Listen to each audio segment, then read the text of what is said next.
In Texas AT&T Stadium, it's the Dallas Cowboys, home for preseason game number 2 against the Baltimore Ravens. Bill Jones and Isaiah stand back here in the Globe Life broadcast booth, and we've got Kyle Yeomans down on the field roaming the sideline as we await the kickoff. Hello, Kyle.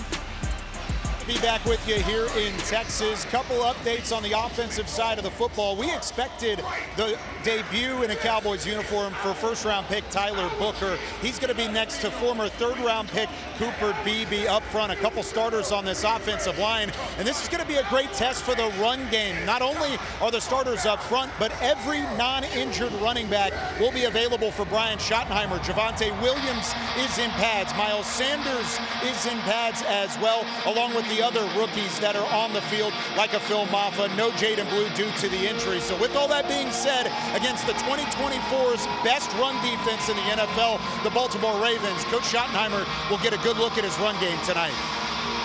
All right, Kyle, we look forward to your reports from the sideline and chance later in the game to talk with some of the Cowboys starters as we go along here.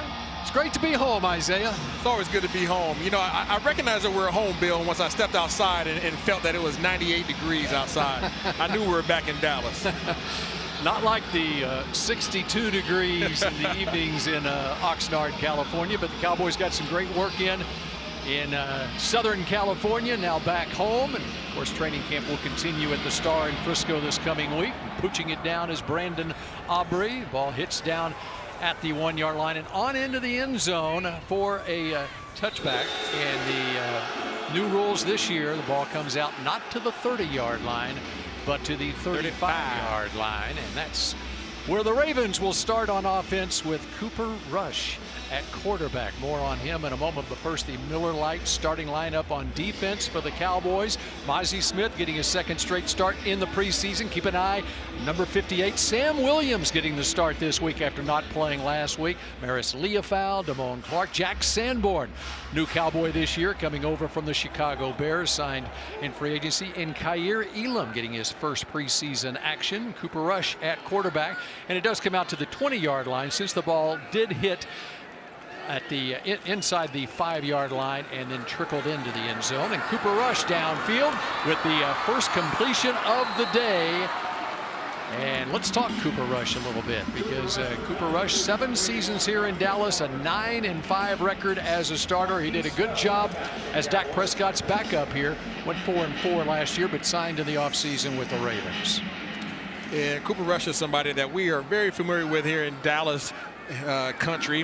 He's been a very successful backup for Dak Prescott for a number of years, and obviously his contract came up, and the Baltimore Ravens felt like he was a great asset to them behind Lamar Jackson. All right, a test of the run defense for the Cowboys, and they are up to the task. Damone Clark wearing his old LSU number 18, a special number at that school, in on the stop along with his friends. Damone Clark is somebody that you're going to want to pay attention to. Number 18, you see him right there on your screen. He's somebody who's been up and down in terms of his contributions. Kind of disappeared a little bit last year. Obviously came into the league with some injuries after the Cowboys found his neck injury during the draft process. But he is somebody that this new coaching staff loves, and you'll see him continue to contribute starting out today. Loss of 3 yards, so 2nd and 13. Rasheen Ali is the running back alongside Cooper Rush. Looking to throw downfield and short over the middle. And Dallas defense is quickly all over Devontae Walker, 4th-round draft pick last year. Jack Sanborn, who played for Matt Eberflus the first 3 years of his career out of Wisconsin, and he has been getting first-team reps at middle linebacker throughout training camp. Man, you know that he would, Bill. I mean, he literally was handpicked by Matt Eberflus, coming over from Chicago. Obviously, he's the former head coach, now defensive coordinator for the Dallas Cowboys. He loves Sanborn because of his psyche. He is a very cerebral player who is a sure tackler, as you just saw right there in that previous play. So 3rd down for the Ravens. And hit as he throws. As Araku picks it up. Looked like a forward pass. They let it play out, as they always do, but it's going to go as an incomplete pass. That is going to be James Houston. Going to be over here on the left side of your screen. You guys see him right there. He's going to come off the edge and create some pressure. Bypasses the tight end, gets upfield, gives him a little shimmy, gets in his chest, comes underneath, gets a solid hit, and is able to get the ball loose. Let's see what the call is. 4th down. Clock operator, please set the clock. It's an incomplete pass. James Houston working on Joseph Noteboom, the former TCU Horned Frog, who is playing left tackle to start this game. Ronnie Stanley, the 2-time Pro Bowler, the starter for the Ravens. Noteboom signed in free agency, the former Los Angeles Ram out of Plano Senior High School here in the Metroplex. A lot of different looks already just in that first series on defense by Matt Eberflus. A lot of different personnel groupings. You saw Donovan Ezraku get some work in there. You saw Mozzie Smith on the inside. They all pretty much got one play, and then James Houston took advantage of the one play that he came in and had by forcing that incomplete pass on the rush. Jordan Stout, the punter for the Ravens, with a high kick. That's calling for a fair catch is Jalen Cropper right at the 10-yard line. That's where the Cowboys will take over on offense. As nice start for this Dallas defense, Isaiah. Yeah, I think you're going to see that bag of tricks start to come open just a little bit. You know, he has a lot of new toys over there with Matt Eberflus. He wants to see exactly what that looks like prior to the kickoff versus the Eagles here in a few weeks. Lan Clark, the referee for tonight's game in his 6th season. It's an illegal procedure call. Illegally going out of bounds. Kicking team number 6. 5-yard penalty. Replay, 4th down. They're going to make him punt again. Oh, you talked about it last week.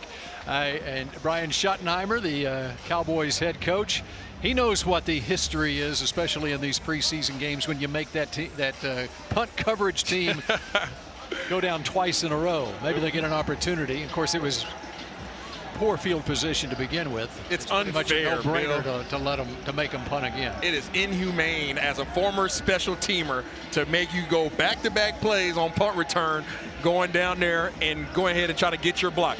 Matter of fact, the first game in this stadium, Bill, I was on the punt return that actually hit the screen, and I was so mad in the middle of the play when I turned around and saw that we had to redo the play. They planned it too. Before the game, they were looking at the screen, and he said, "I'm going to hit that thing." And I said, "Please don't when I'm out there." That was 2009. 17th year. Can you believe it's now 17th season here at AT&T Stadium? Time flies. Still looks beautiful. Stout's not going to hit the big screen on this one. Drives Cropper back to the 10-yard line. This time the return, and not much there. There are flags all over the place, however, at the 14-yard line.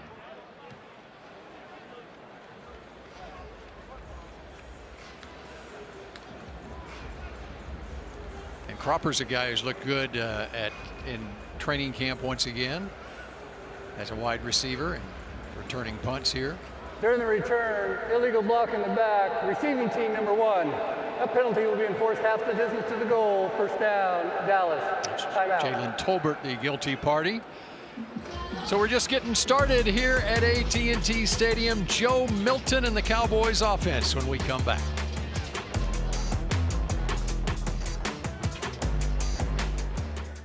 Ashley is proud to call Dallas home.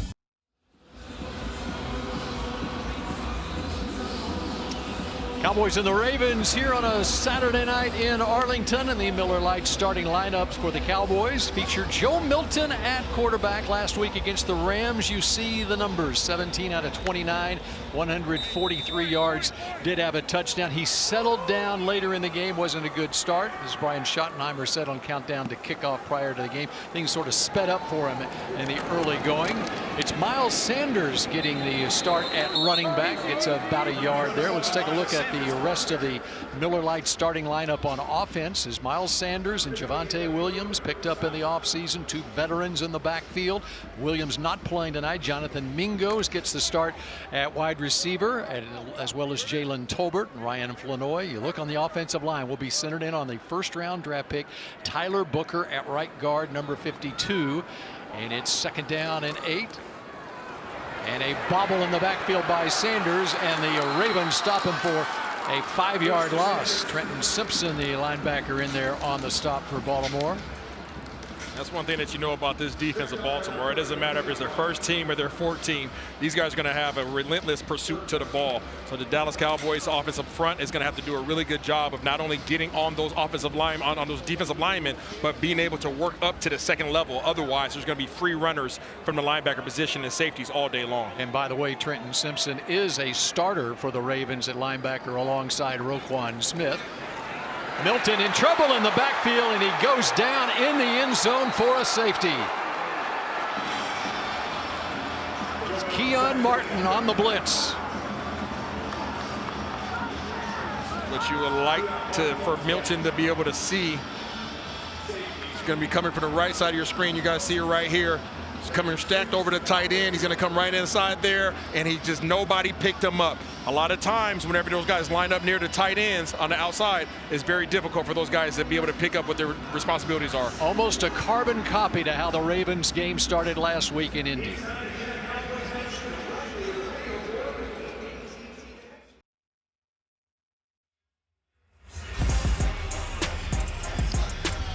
Fans, we are going to the Lenovo Skycam Smarter Technology for All.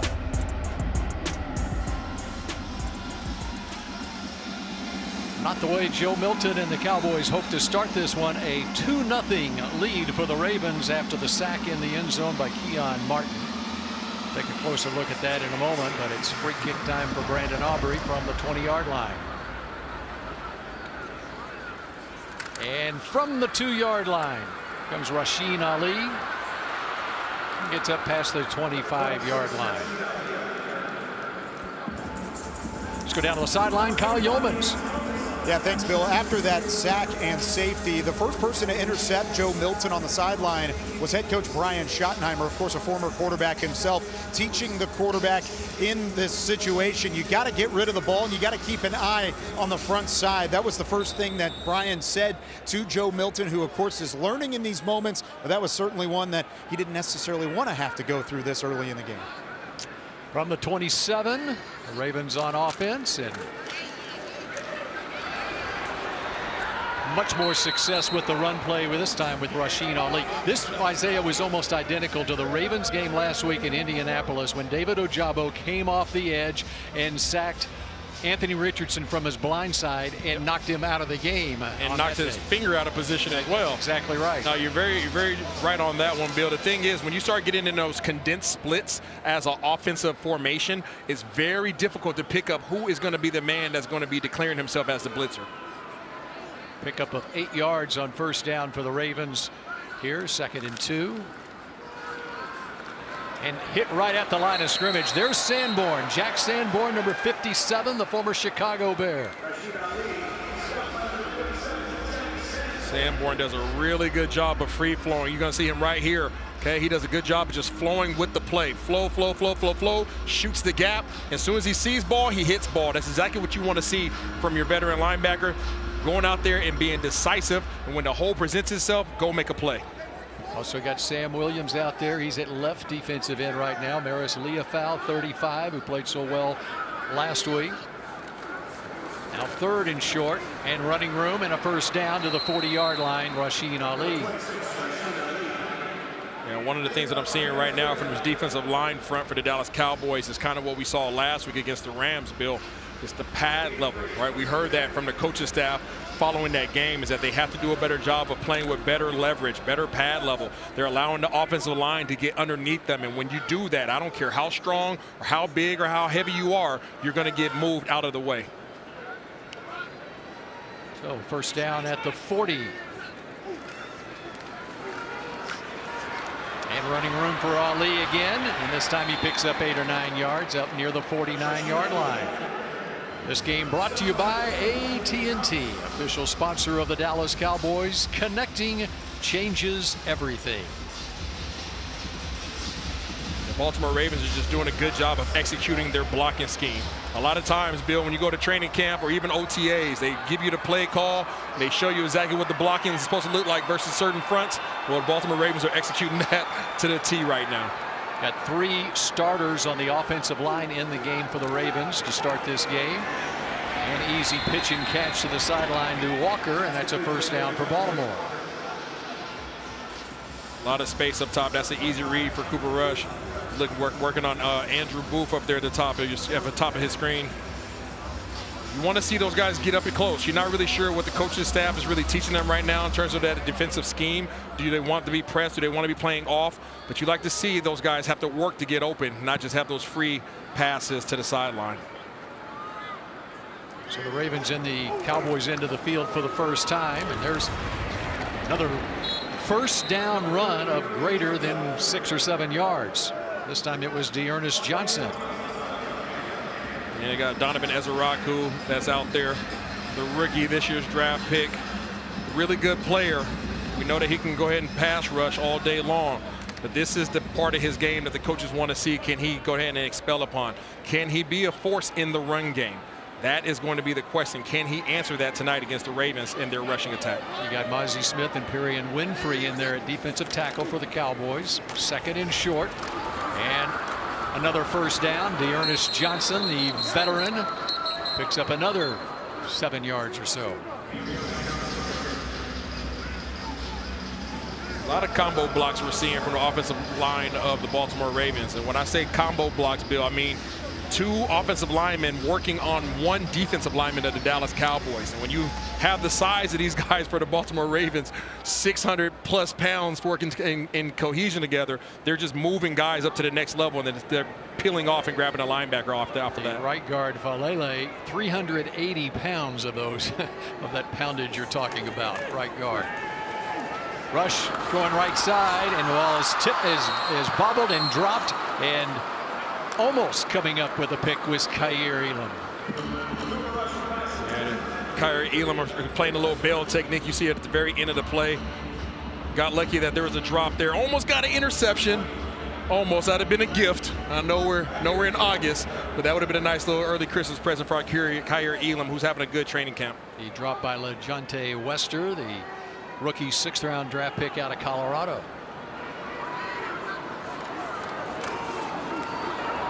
Draw play, not much there this time.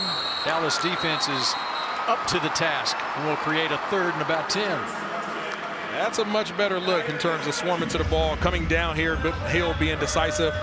Maris Leofau did a really good job of shooting the gap. Okay, you guys really can't see him on your screen just yet, but Maris Leofau comes downhill, boom, there he is. Knocks down the stiff arm, and by knocking down the stiff arm, he allows for Marquise Bell and Kaiir Elam to come swarm to the ball and get that man to the floor. And how big is it on Matt Eberflus's defense for the corners to be able to tackle, and Kaiir Elam has showed it right there. 3rd down and 9. And to the far side of the field, it's complete to Devontae Walker.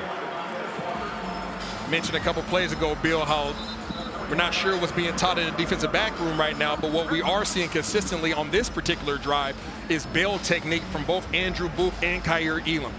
Bail technique meaning I'm standing about 7 yards away from the receiver, and at the snap of the ball, I am backpedaling. That means I'm giving even more space. So if I'm running a 9 to 10 yard out route, there's literally nothing that's stopping me besides the sideline. 3rd down conversion of 11 yards for Cooper Rush. He was 4 out of 6 for 42 yards so far. And Ali has another first down.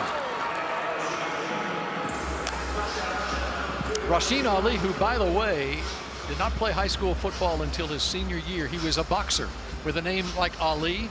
You can only imagine. His dad was a boxing coach. Did you ever get a chance to watch Ali? Back in the day. Nice. Rasheen Ali out of Marshall. 1st and goal. And Ali again. Stopped at the 6. There is a flag down. I think Dallas is going to get bailed out by a holding call on the offensive line here.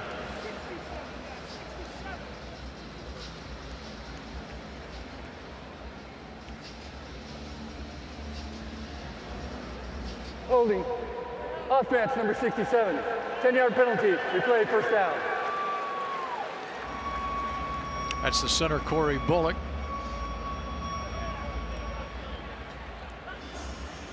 Corey Bullock, he really didn't need to do all that. He really had his block. He made this defense lineman run backside, which means he was away from the play. He was never going to get to the play, but he wanted to give him a little extra bill, so he threw him on the ground, and that's what drew the eyes of the referee. He's trying to win a spot on this roster. Of course, Tyler Linderbaum, two-time Pro Bowler, former first-round draft pick, is their starter at center.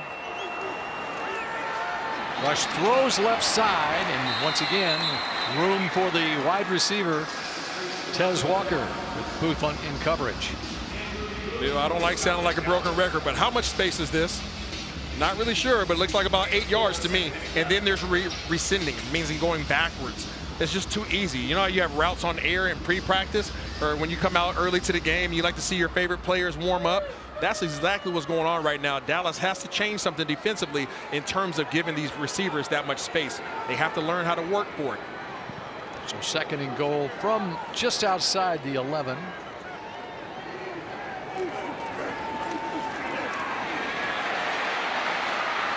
Rush trying to find someone open, and it goes incomplete inside the 5-yard line with Sanborn and Leofow in the vicinity, looking for Dearness Johnson. Cooper Rush was actually looking for. He was actually looking for the double move. How many times have we seen an out route all day long so far on this drive? We went an out and up on this particular one, and this is the one time where giving cushion actually works to your advantage as a defense of the Dallas Cowboys. Kyrie Elam was able to work down here. Andrew Booth was able to stop the initial attack on the double move up top, and now Dallas is able to force a 3rd and goal after coming off of the heels of that holding call that we saw earlier in this set of drive. See Marshawn Nealon in the game, 2nd-round pick last year. Donovan Ezaraku, 2nd-round pick this year, trying to put pressure on Rush. Throws over the middle and goes incomplete. And that's just an errant throw by Cooper Rush. Offensive line did their job in terms of holding up. The defensive line of the Dallas Cowboys gave Cooper Rush plenty of time. Somebody who really doesn't want to run the ball across the line of scrimmage, as the Dallas Cowboys fans know. He just had a bad pass. But let's count how much time this is. 1 Mississippi, 2 Mississippi, 3 Mississippi, 4, 5, 6, and open man in the back of the end zone just overthrows him. And look out, Mr. Camera man in the back of the end zone. Justin Tucker no longer the place kicker for the Baltimore Ravens. Instead, it's the rookie 6th-round draft pick Tyler Loop, who played his high school football at Lovejoy High School here in the Dallas-Fort Worth Metroplex, and he is good on the field goal. Ryan Schottenheimer, at least once the Ravens got into the red zone, the defense stiffened. Milton time again in a moment. Lowe's knows running a home or business can add up fast. Well, pizza of the Dallas Cowboys. Papa John's, better ingredients, better pizza. Now you just made me hungry, Bill. Way to go. I think that's the idea. A 5-0 score. You know, once upon a time, Isaiah, in Cowboys history, there was a 5-0 Cowboys win in a playoff game going back to 1970 against the Detroit Lions. One of the greatest football games I ever watched. You are an encyclopedia. If people don't know what that is, Google it. 5-0 playoff win. Mel Renfro had the game's sealing interception at the end of the game, and Vern Lundquist had a great call of it back in the day. Time to recognize tonight's Bank of America Offensive Player of the Game. Tonight's player is Jonathan Mingo, former 2nd-round draft pick of the Carolina Panthers, traded to the Cowboys last season. Bank of America, the official bank of the Dallas Cowboys. By the way, Mel Renfro was Travis Hunter back in the day. Mel Renfro, coming out of Oregon, he was a cornerback and he was a wide receiver. And in fact, he played both early in his career with the Cowboys, perhaps not in the same game. But I was thinking about that the other day. The Cowboys had the original Travis Hunter in Mel Renfro, the Pro Football Hall of Famer. From the 23-yard line, Milton to Jalen Tolbert. He's getting playing time as starting the 2nd straight preseason game in a battle to win playing time in the regular season. And that brings us to the Cowboys wide receiver room, and there you see it. It's strong at the top with CeeDee Lamb, George Pickens, Cavante Turpin, who plays a variety of roles on this offense, and of course Tolbert had 7 touchdown grabs last year to lead the team. From the 25, Milton fires incomplete. You got to remember who you're throwing the ball to. Obviously, he does. Milton does a good job of getting out the pocket, avoiding the defensive end, getting his shoulders squared up downhill. But once you recognize who you're throwing to, understand that you're throwing it to a fullback. Hunter Lipke doesn't have the hands of a tight end, does not have the hands of a wide receiver. You got to take a little bit of spice off of that ball. We know you have a cannon. You don't need to show it to a fullback. But going back to that fullback room, or to that receiver room, Bill, we know there's 3 people that are going to be here: CeeDee Lamb, George Pickens, Kevontae Turpin. After that, you would need to find out who your 4 and 5 are, maybe even your 6, depending on what the coaches feel like. That's why these preseason games are important. Over the middle, looking for Jalen Cropper, and off his hands downfield. Took a big hit, and it's going to be punt time for the Cowboys. That was a great read by Milton, and that was a dime by Milton. Jalen Cropper did what we call little alligator arms there, Bill. Got a little nervous, saw the safety coming. He got his eyes wandered a little bit, and his arms shortened just a hair, just short enough so that he can drop that ball. That was a 3-seam route versus single high safety. That's exactly where you go with the ball. And might have seen the highlight reel of that safety, the first-round draft pick Malachi Starks, the rookie out of Georgia, who is that somebody to be afraid of? Anybody from Georgia, anybody who played for the Georgia Bulldogs. CD and Trayvon Diggs enjoying things on the sideline. A 47-yard punt, and it's Dallas back on defense when we come back.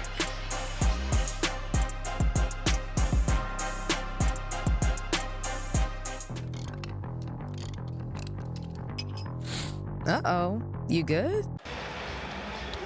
Trust the team at blockchain.com to make buying, selling, and trading crypto easy. Play smarter, not harder with blockchain.com. Paris Leofold not in there on defense now as Cowboys make some changes here early in the first quarter. Less than 3 minutes to play. A 5-0 lead for Cooper Rush and the Ravens. They had the early safety of Joe Milton in the end zone and then the field goal. And now from the 28-yard line, third possession of the game for Rush and the Ravens. And nothing going that time. And how about that guy, Zion Childress, the rookie out of Kentucky, who started his college career at Texas State. And Donovan Ezeraku is also around the ball. That's what you like to see. You like to see your young bulls being decisive, not being scared to pull the trigger. Like I mentioned on the last series when Jack Sanborn, see ball, hit ball. You want those guys flying downhill. When you see light, go close the door. No gain on the play for Rasheen Ali. 2nd and 10, much better than the last drive where the Ravens were gashing the Cowboys defense with the run. And just a couple of yards there, it'll bring up a 3rd and 8. Damone Clark in the game. Shamar James, the 5th-round draft pick. Matt Eberflus likes him. Another young bull. So 2 plays back to back. You got 3 of your young rookies out there making plays. It's really good to see from these guys. Shamar James, number 50, you're right there on your screen, is somebody that I really like through training camp. He looks like a linebacker. He's exactly how you would draw him up on Madden. And he goes and he hits the ball. And that's what you want from your second-level defenders. A very young guy, just turned 20 earlier this summer, 21 earlier this summer. 3rd and 8 from the 30. Donovan Ezeraku ISO up. And it's picked. Going the other way. To the house. Andrew Booth.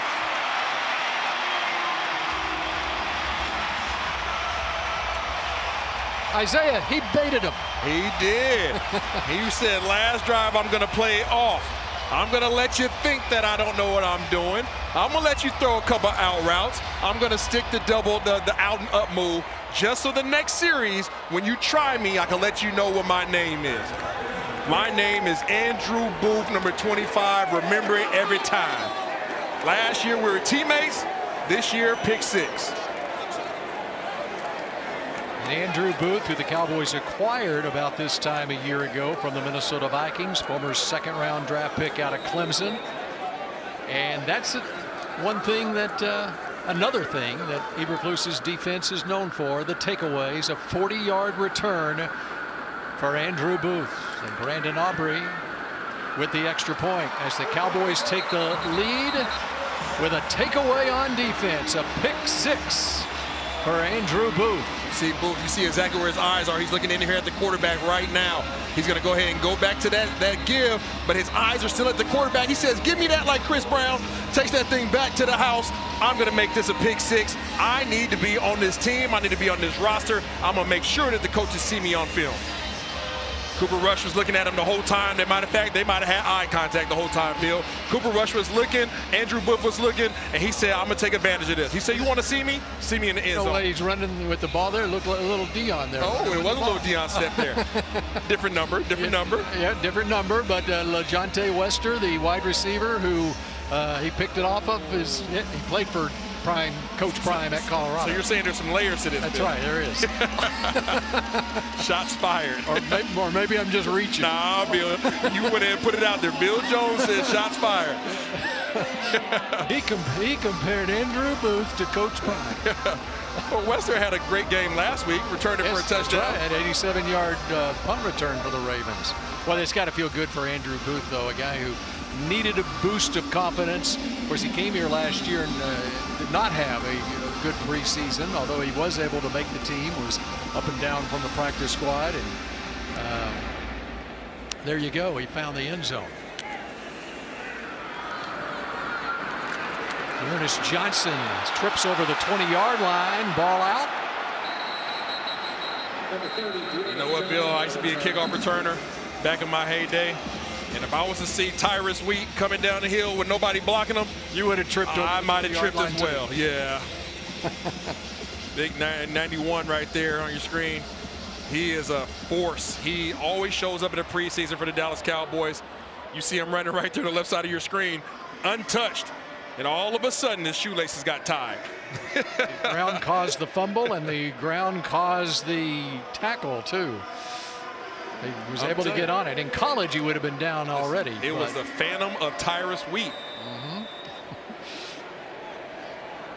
All right, Donovan Ezeraku is where I have my eyes at right now on the bottom of your screen. Right here on the edge, right inside that tight end there. Oh, there's a big hit by Shamar James. The ball goes incomplete. Shamar James is somebody that I love. I'm going to keep saying it. He is so instinctive right here on your screen. Watch how he reads. His eyes are at the quarterback the entire time. And when he decides to go, he slips that tackle, gets inside, and go ahead and hit the running back on the screenplay. He identified it so early, and he was able to pull the trigger and go make a play. That's not being reactive, that's being proactive. Saw that via the Lenovo Skycam, smarter technology for all.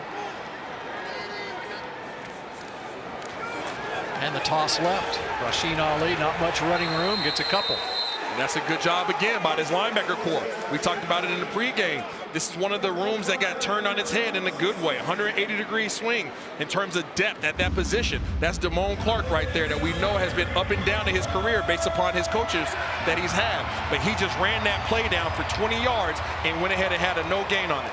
And how about the confidence that Damone Clark is playing with this year with Matt Eberflus as his defensive coordinator? Coaches matter. You know, coaches matter, and there's a reason why some players thrive under some coaches. Leadership matters, and belief in you as a player matters. 3rd and 8.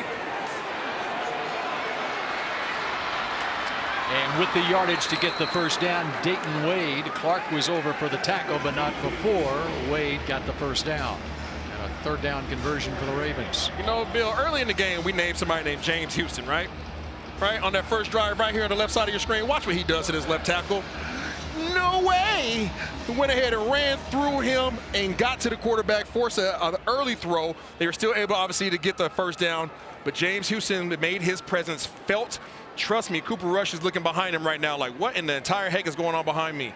James Houston, who, by the way, played for Coach Prime at Jackson State after starting his collegiate career at the University of Florida. We're through 1 quarter here at AT&T Stadium. The Cowboys with a 7-5 lead.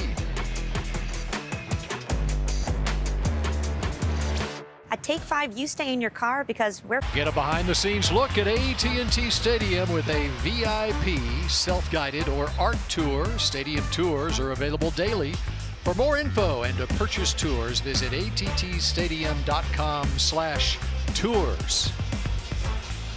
Great to be back here at AT&T Stadium.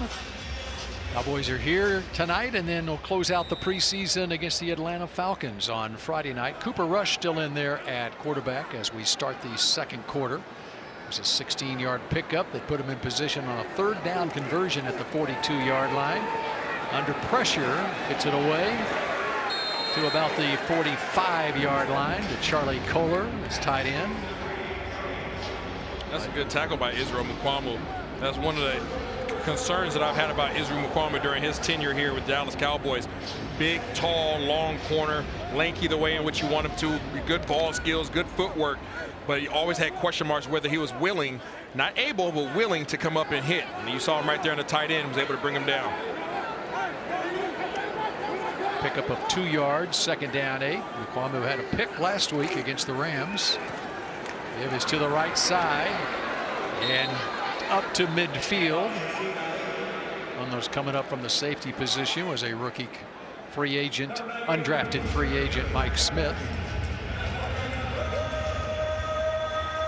We have to continue to pay attention, following on the heels of last week, Bill, the interior defensive line.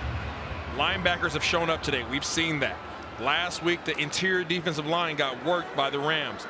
We're seeing tonight as well, the Ravens are having their way with the interior defensive line as well. We need to see them have some interior push and be able to stop something up front. And you saw 93 Jay Toya in the running room up the middle for Dearness Johnson, and he's inside the 35-yard line. Toya, the 7th-round draft pick out of UCLA.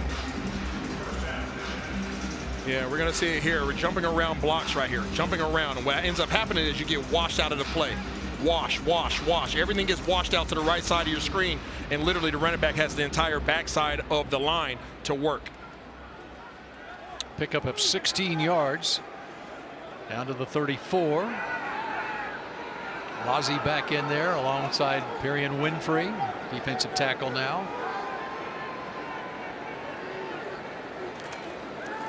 Here comes James Houston off the edge under pressure, throws incomplete, looking for his back coming out of the backfield.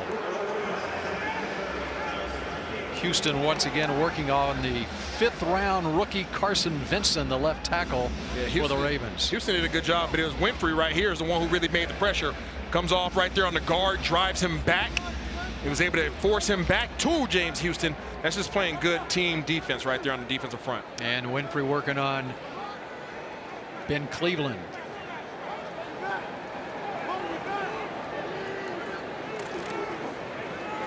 Swings it out to Wester to the 30-yard line.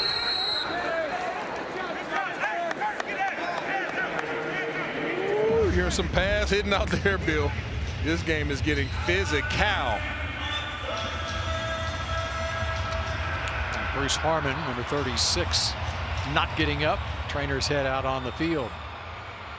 Yeah, I think he actually took a hit after the play, unfortunately. All right, so we've got an injury timeout. Brian Schottenheimer's team leading 7-5.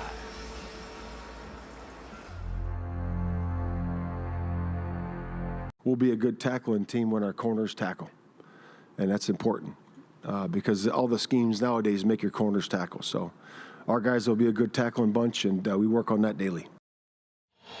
Cowboys defensive coordinator Matt Eberflus, the former head coach of the Chicago Bears the last 3 years. His second stint with the Cowboys. He was with the Cowboys for 7 years, from 2011 through 2017. Got to have those corners tackled. That didn't sound like that was optional, Bill. No, not at all. No house guest, as Rod Marinelli would put it back in the day. And of course, Eberflus worked with Marinelli for a number of years here. Firing right side, back shoulder, Anthony Miller, ball laying on the ground. The Ravens have it. That's just an ISO on Keemon Hall. You can see it right here. Going to run a nice little seam route. Okay, work right up here along the sideline. Has all that space to work towards the boundary.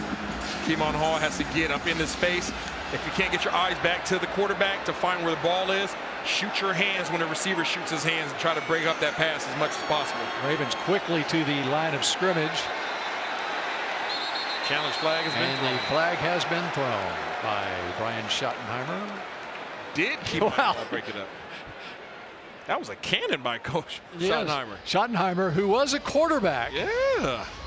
Still has a little arm. I would say he threw that thing, what, That was a good nearly 20 yards. That was a solid 20 yards. Uh-huh. Ruling on the previous play of completed pass is being challenged by Dallas and will be reviewed. Schottenheimer started his collegiate career at Kansas, finished up at Florida, where they won a national championship in 1996. He was the backup to Danny Werfel. Take a look here. Brown caused a fumble. Did he complete the catch? That's always the question. It always has been ever since the Calvin Johnson play, where Calvin Johnson caught the ball, put one hand down on the ground. The question is, what does Bill Jones believe? No, you're the analyst. Isaiah, stand back. I'm going to say it's a no. I think he got 2 feet down, but now in this new NFL, they want to see you possess the ball through the ground. This is the second time Schottenheimer has thrown the challenge flag. He threw it early in the game last week against the Rams. He is 0-1 so far on his challenges. The replay official Gerald Fry. Is it me, Bill, or are all referees just doing curls in the gym nowadays? They look like Isaiah, stand back. After review, the running on the field stands. First down. Oh, my. Dallas is charged with timeout. The first of the half. The crowd will not like that. Neither will Schottenheimer. So they went with the 2 feet getting down, right? I mentioned in the replay there that 2 feet were down on the ground after the catch. He just didn't possess the ball after he hit the ground. So they determined that was a football move I guess so. inside the 5-yard line. It's not a team that you want to have with a first down inside the 5-yard line with this offensive line. Well, and especially if Derrick Henry is in the backfield with Patrick Ricard. Instead, it's Rasheen Ali in the backfield. And he does not make like Derrick Henry. He is stopped at the line of scrimmage. Better job. That's what you want to see here. Handed out the challenge. So Jay Toya did a good job of crossing face. Was able to get downhill and clog things up. There's not a lot of room down here once you get inside this fringe area, which is why it's even more important as a defensive line not to get moved backwards. At least stalemate. At least hold up your fort at the line of scrimmage. Derrick Henry looks like he could do it without pads. See him on the sideline there. And up the middle for a couple. It'll be 3rd and goal at the 2.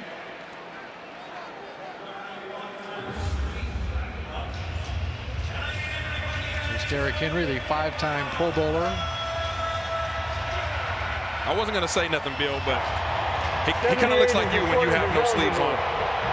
Number 78 is eligible. Yeah, so they're bringing in another offensive lineman. Yep.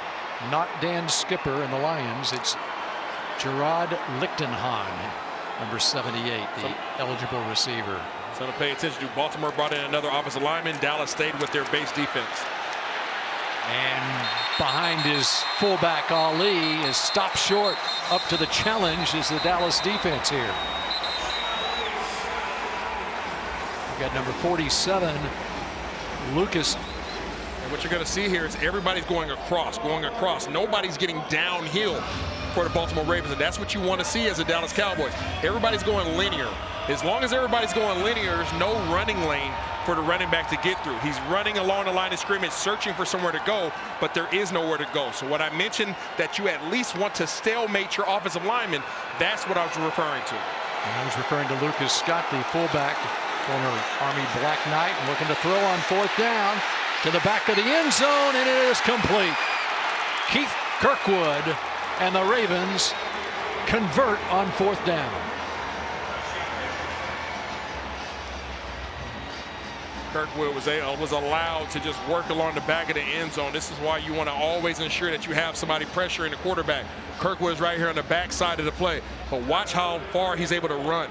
You got Rush running along, just buying time, but Kirkwood literally just runs across the screen, running across the screen until he's able to be found by Cooper Rush. Good job by Rush buying time, allowing his receivers to work, and eventually finding an open man for the touchdown. And Kirkwood, a former AAU basketball star in high school. He, going back in the day, played with Karl Anthony Towns. Oh. A veteran trying to hook on with the Ravens. Tyler Luke with the extra point as the Ravens take the lead on Matt Eberflus's defense with a 4th down conversion. Ashley is proud to call Dallas home. Reliant is proud to power the home of the Dallas Cowboys and the homes of Cowboys fans across Texas. Reliant, official energy provider of the Dallas Cowboys. The Ravens go 76 yards in 13 plays and used up 6:42 of the clock on that drive. And Isaiah, stand back. I don't think I've ever seen this before. The time of possession in this game right now, 18 minutes 3 seconds for the Ravens and 2 minutes 8 seconds for Dallas. Dallas has run 6 plays on offense. If you joined us late, the lone touchdown for Dallas came on a interception return. Jalen Cropper with a nice return past the 35-yard line.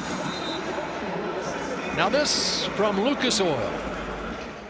At Lucas Oil, we take pride in creating problem-solving products to make your car care easier. We protect your vehicle and make it run longer so you can focus on the things that matter most.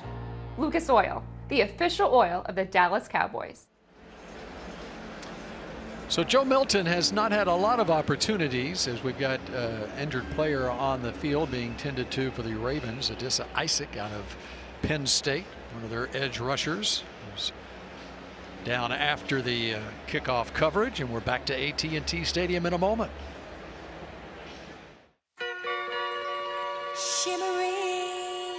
Through the Lenovo Skycam smarter technology for all, we can actually watch the Cowboys on offense. Finally, with 9:43 to play in the second quarter, the Cowboys have only run 6 plays on offense. The Ravens 34 so far in this game. Miles Sanders at running back behind Joe Milton. And got potential starters still in there on the offensive line, including Cooper Beebe at center, Tyler Booker at right guard, Nate Thomas at left tackle. Miles Sanders, not much there, gets a couple.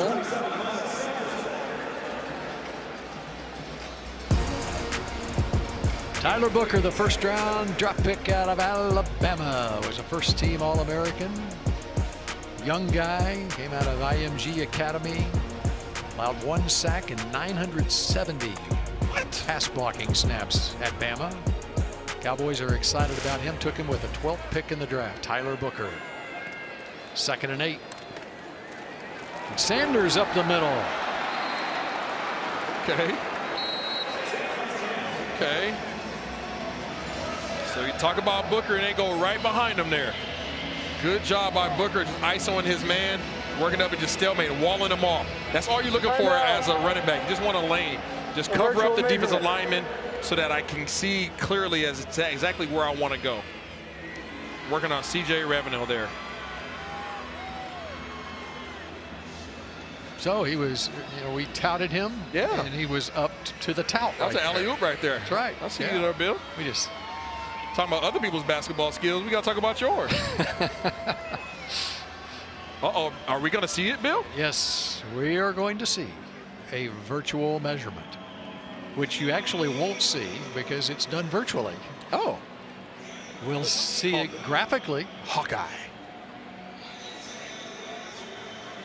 We obviously still have the chain gang. You got to be able to see where you have to get for a first down. The chain gang is physically on the sidelines, but they no longer come out on the field.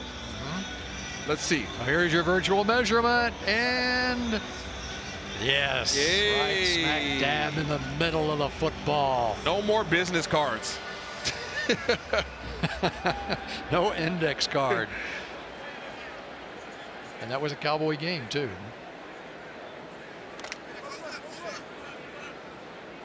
So first down. 2 running plays, 10 yards right there. Hunter Lipke sets up on the left side. Scootmaker, the tight end, on the right side, and trying to find some room is Miles Sanders. Sanders, the former Pro Bowler.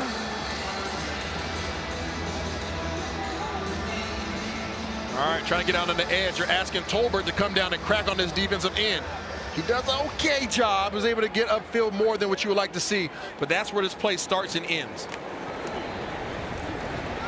Sanders again gets close to a virtual measurement. And Miles Sanders, somebody who's been around the league for some time. I feel like there's a little bit of an energy shift here with the Dallas Cowboys offensive approach on this particular drive. He has a little bit more juice in his step than what we've seen from the other running backs in the game so far. Sanders, a former second-round draft pick back in 2019 with the Eagles, now 28 years old. Javonte Williams was the other free agent signing, and I've not seen him in the preseason. The Cowboys like what they've got out of him. Another former second-round pick. Milton fires incomplete. Looking for Jalen Cropper. This is the one element of his game, Bill, that I'm really wanting to see him improve upon. This ball needs to be completed. This receiver is open. Everything is coming out on a rope. When I say a rope, I mean it's coming out in a straight line. You know how everybody loves Russell Wilson's deep balls and fade balls because they have that loft and a little airiness to them?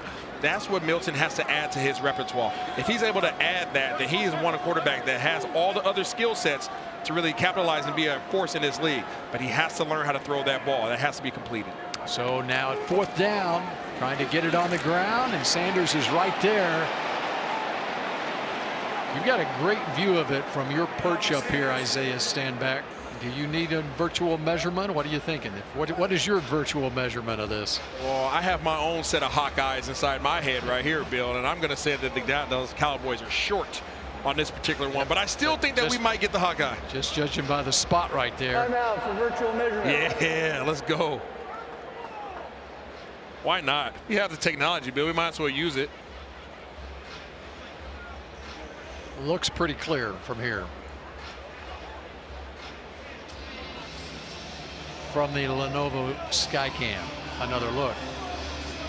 See Nate Thomas, number 71, the left tackle. Yeah, Nate Thomas again got his butt turned in the hole. You don't want to see your lineman get vertical, turn sideways in the middle of a running lane. You want those guys to get underneath the pad level of the defensive lineman and work their guys backwards.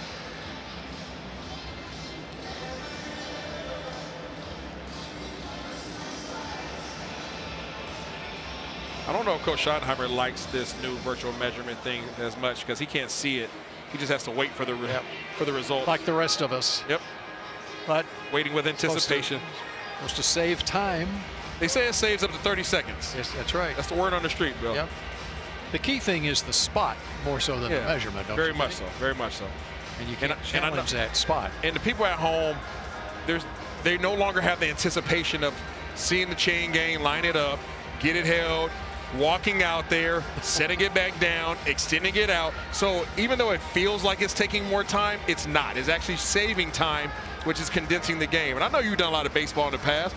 Baseball has condensed their games, right? By cutting out some of the extra time in terms of pitching timers and things of that nature. So this is just the NFL's way of trying to enhance the experience of the fans.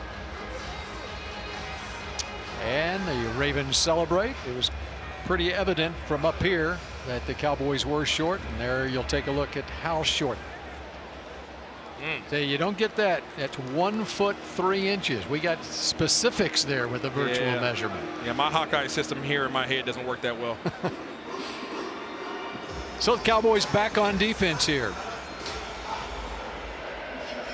Cowboys have just had 3 possessions in this game. 7.5 minutes to play here in the second quarter. Cooper Rush stays in there at quarterback for Baltimore. Still got Mozzie Smith lining up at defensive tackle, and Perrion Winfrey, Peyton Turner at right defensive end, Donovan Ezeraku 41 at left defensive end.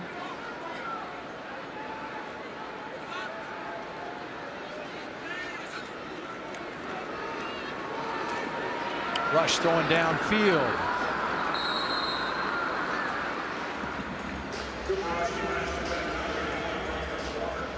This game brought to you by United Ag and Turf, the official ag and turf equipment supplier of the Dallas Cowboys. Christian Matthew is defending on the play, and it's a first down for the Ravens.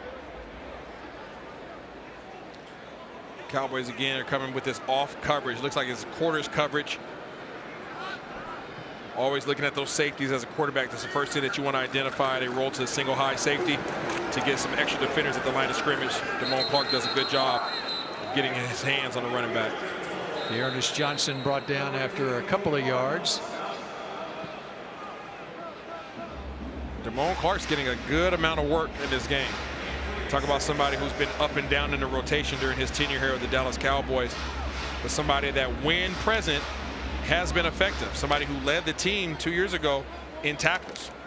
One guy we haven't seen tonight or in the preseason, a veteran, Kenneth Murray, who is projected to line up alongside Jack Sanborn, perhaps Maris Leofow, but Damone Clark trying to win his way into that rotation at linebacker.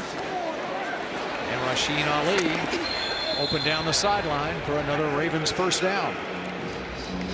This is just a form of a swing screen by the Baltimore Ravens. Shamar James had his eyes caught on the quarterback and didn't get out to his assignment until too late. That was just a leverage game there.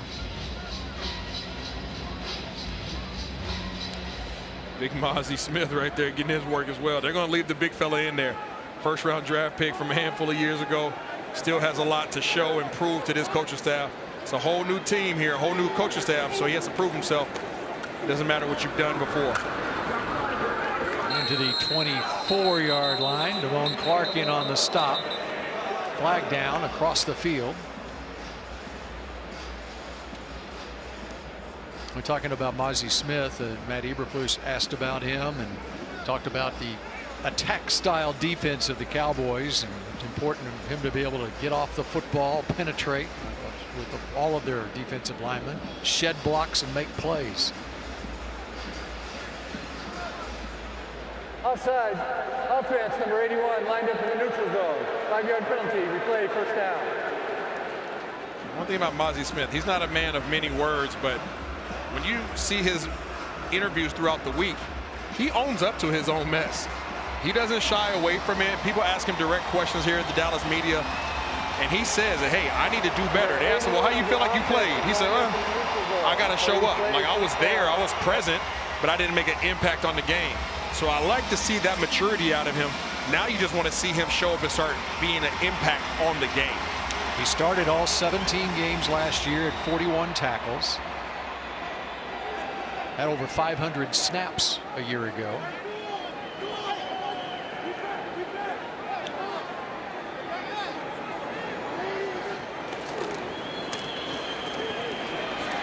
And no running room that time, and it's Damone Clark penetrating and making the tackle for loss. These linebackers are playing downhill, Bill. See ball, hit ball. Let's go ahead and look at it. Damone Clark's right here in the middle of your screen. Boom, there he is. You're going to see him track the ball. Stagger, stagger, stagger. Boom, come fill the gap. That's exactly what you want to see. Everybody else is welcome to the party as well, but I'm going to be the first one to make the first contact. Loss of 2 yards for Rasheen Ali. Already 7 tackles in this game for Clark. It's Anthony Miller, the former Chicago Bear. Not much there. It's a good job by Keemon Hall, the Dallas Cowboys, the nickel position, being able to shed the block of the tight end for somebody who's so small. You just heard Coach Eberflus here on the broadcast talk about how his corners need to be able to tackle. That's when they will become a good tackling team, where you just saw one of the smallest guys on the field take on somebody who was a mammoth in comparison to him and was able to shed that individual and go make a play. Playing in that slot, of course, that's a big position of need for the Cowboys after Jordan Lewis signed in free agency with the Jacksonville Jaguars. Jordan Lewis, one of the best slot corners in the league last year. And the coverage over there by Troy Pride on LeJontay Wester. Really good coverage. Really good pressure on the left side by Israel Mukwamu. Troy Pride was able to keep his eyes on the quarterback the entire time. And because of that, he was able to drive down on the ball and go get a PBU, a pass breakup. Boom, good job securing the tackle with his left hand, breaking up the pass with his right hand. You see it, left hand grab, right hand swat. As long as the referees don't see it, it's not a foul, right, Bill? It works if they don't throw the flag. So Tyler Loop, the University of Arizona rookie 6th round draft pick, trying to replace Justin Tucker at place kicker. And just like Justin Tucker, he can bomb it from 51 yards. Had a 62-yarder in college at Arizona. The pride of Lovejoy High School here in the Metroplex adds to the Ravens lead with less than 4 minutes to play here in the first half. Now 15-7 the Ravens lead. Step into the stories of America's bravest heroes at the National Medal of Honor Museum here in Arlington. Reserve your tickets now at mohmuseum.org to discover courage, honor, and sacrifice. Right here in the Arlington Entertainment District. It's a great place to come visit. Come in for a Cowboys game during the season. By the way, the salute to heroes, not only tonight here at the stadium, but in training camp. That was one of the best days of training camp when the Cowboys honored the military heroes. The Cowboys organization always does a really good job of acknowledging those that have paid the ultimate sacrifice. You see right there the Medal of Honor Museum, something that was a big deal for the Jones family, is well received by this Dallas community.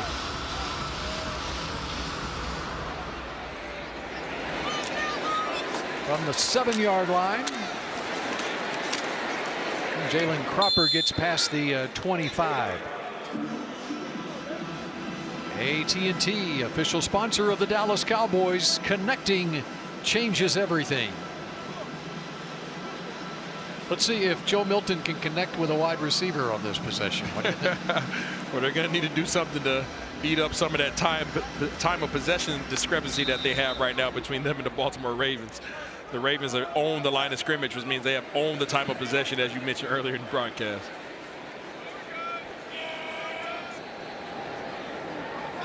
Fourth possession of the game for the Cowboys, and over the middle, that's this tight end who scored a touchdown, or rather that is not Fairweather. Instead, that is the guy we've been looking for a while for the Cowboys. He's battled injuries. John Stevens, great to see him with the catch here. Just a little curl over the middle, and that'll get you jump started. Not only John Stevens gets jump started, but maybe Joe Milton as well. You saw my highlighter right there. That was Deuce Vaughn, who was able to hit the big block. Might have been inspired by Maurice Jones-Drew, another undersized running back from times past, stepping up there and making a big hit to allow his quarterback to deliver a completion. Overshoots Ryan Flanoy. Had some pressure at his feet as he released the football that time. That's one of the most underrated characteristics of running backs in this league today, Bill. You know, people start talking about running back by committee. That's kind of the new thing. Deuce Vaughn's been here for a handful of years now. He needs to make his presence felt. He's actually one of the running backs in this deep room that possesses different characteristics than everybody else. He's shifty, he's quick, he's elusive, he can catch out of the backfield, and if he can prove that he can also pass block, that might be what separates him from everybody else. Some power on that run. Got 6 yards there to the 45. There's that running back room with Williams and Sanders. Jaden Blue, 5th-round draft pick out of Texas, who has been nicked up, hoping that he might be able to be ready to go the next preseason game on Friday. We shall see. But Deuce Vaughn getting his opportunity. And we saw Phil Maffa. And how about Malik Davis, less than 36 hours after arriving at camp last week. And he put on a show. Straight off the couch, baby. Milton flushed out, now under pressure, and will just throw it away. Joe Milton did everything he could in terms of trying to buy time, but receivers did not find any openings for him down the field. There's a really good coverage by the Baltimore Ravens. What we call sticky defense, aka Velcro. Guys were not able to get open. Milton did a good job of just getting the ball away, not taking a negative play. So Brian Anger is on, Cowboys punter. Look out for LeJonte Wester, the return man for the Ravens, who took one to the house last week from about this same spot on the field. It'll be a good test for special teams, but a fair catch called at the 16-yard line. Good coverage by the Cowboys, and of course the usual good punt from Brian Anger. Tonight's Bank of America Defensive Player of the Game. We feature Kaiir Elam, the fourth-year cornerback, acquired in a trade this offseason from the Buffalo Bills. Bank of America, the official bank of the Dallas Cowboys. Kaiir Elam, the son of a former Cowboy, Abram Elam. That was my teammate, Bill. My early years here in Dallas back in '07 when I was drafted here. I didn't recognize it until we're at training camp, and Abe, his father, ran up on me and said, "What's up, Isaiah? You know, you see somebody, you're like, hey, you look familiar." He was like, "Yeah, I'm Abe." I'm like, "Man, what's up, Abe?" He's like, "What are you doing here?" He's like, "My son's out here." I said, "I'm sorry, what?" And the son, by the way, was doing a good job ever since he arrived here in Dallas. Kaiir Elam. Down to the 2-minute warning here in the first half. Cowboys trailing the Ravens 15-7. Back to the stadium in a moment. Ladies and gentlemen. Isaiah, stand back, ask, and ye shall receive. How about a little Abe Elam from back in your day? Yes, sir. What's up, Abe? Abe actually had 2 stints with the Cowboys. In fact, he was a 16-game starter in 2011 with Dallas. Now his son, Kaiir Elam. And by the way, Kaiir's uncle, Matt Elam, was a Baltimore Raven. That's wild. In fact, he was a first-round pick of the Ravens in 2013. Now listen, Abe has to be in his mid-40s at this point, right? Right. He looks like he could still play. Well, Cowboys are, with the injury issues that the Cowboys have, maybe Abe Elam is working out right now as he watches his son. Would that be the first father-son combo on defense in the league?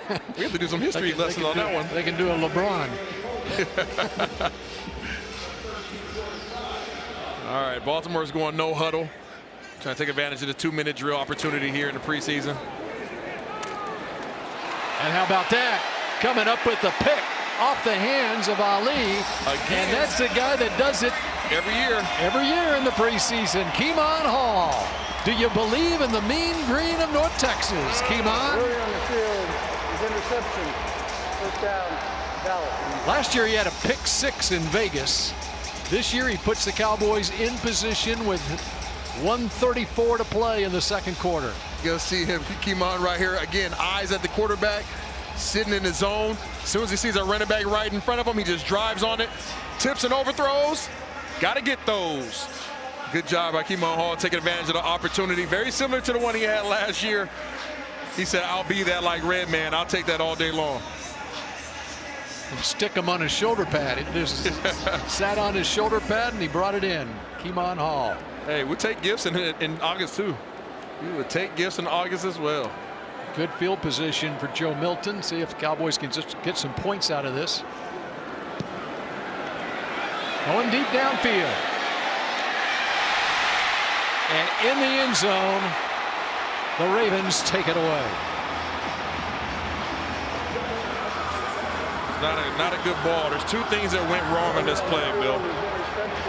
Jonathan Mingo versus a single high safety took an inside release and did not get back out on his stem, which means he did not get back outside of the numbers.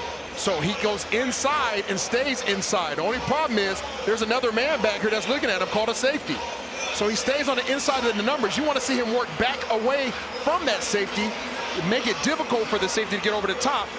Milton made the second bad move by throwing the ball. If your receiver runs on the wrong landmark, you do not reward him by throwing it and making the second worst mistake, which is eventually a turnover. And Ruben Lowry, who made the interception in the end zone for the Ravens, he has impressed Baltimore throughout camp.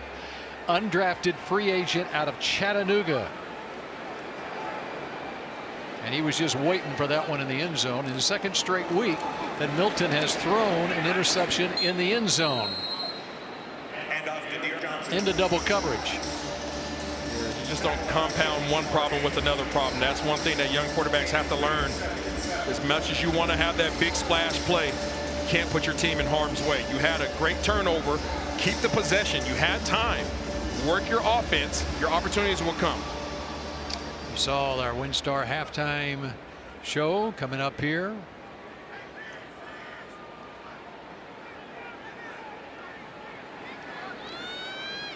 Cooper Rush has gone all the way for the Ravens at quarterback here in the first half. To Charlie Kohler. Kohler out of Iowa State. Boy, the tight end situation for the Ravens. Of course, they got Mark Andrews. They've got Isaiah Likely as well. And Kohler is their third tight end. And gets a lot of playing time during the regular season out of Norman, Oklahoma. Baltimore. And Iowa State University. Be 30 seconds in length. Clock operator, please reset. He's some 43 seconds. 4, 3. He's somebody who came in as a receiving tight end, but found his way to the lunchroom and put on some weight, and now he's a true tight end who's really learned how to block in the trenches. Closed captioning brought to you by the Texas Lottery, making this Cowboys preseason football telecast accessible to everyone regardless of hearing abilities. Yeah, you mentioned Kohler, and talk about a smart player. He won the academic Heisman, the Campbell Trophy at Iowa State. A mechanical engineering major, and by the way, the guy who had the interception, Ruben Lowry at Chattanooga, he was a mechanical engineering major too. How about that? Is that what you did too? Oh, of course not. That's a sign of a smart player. That's Travis Frederick stuff. Yeah. He had 2 engineering degrees, I think, at Wisconsin.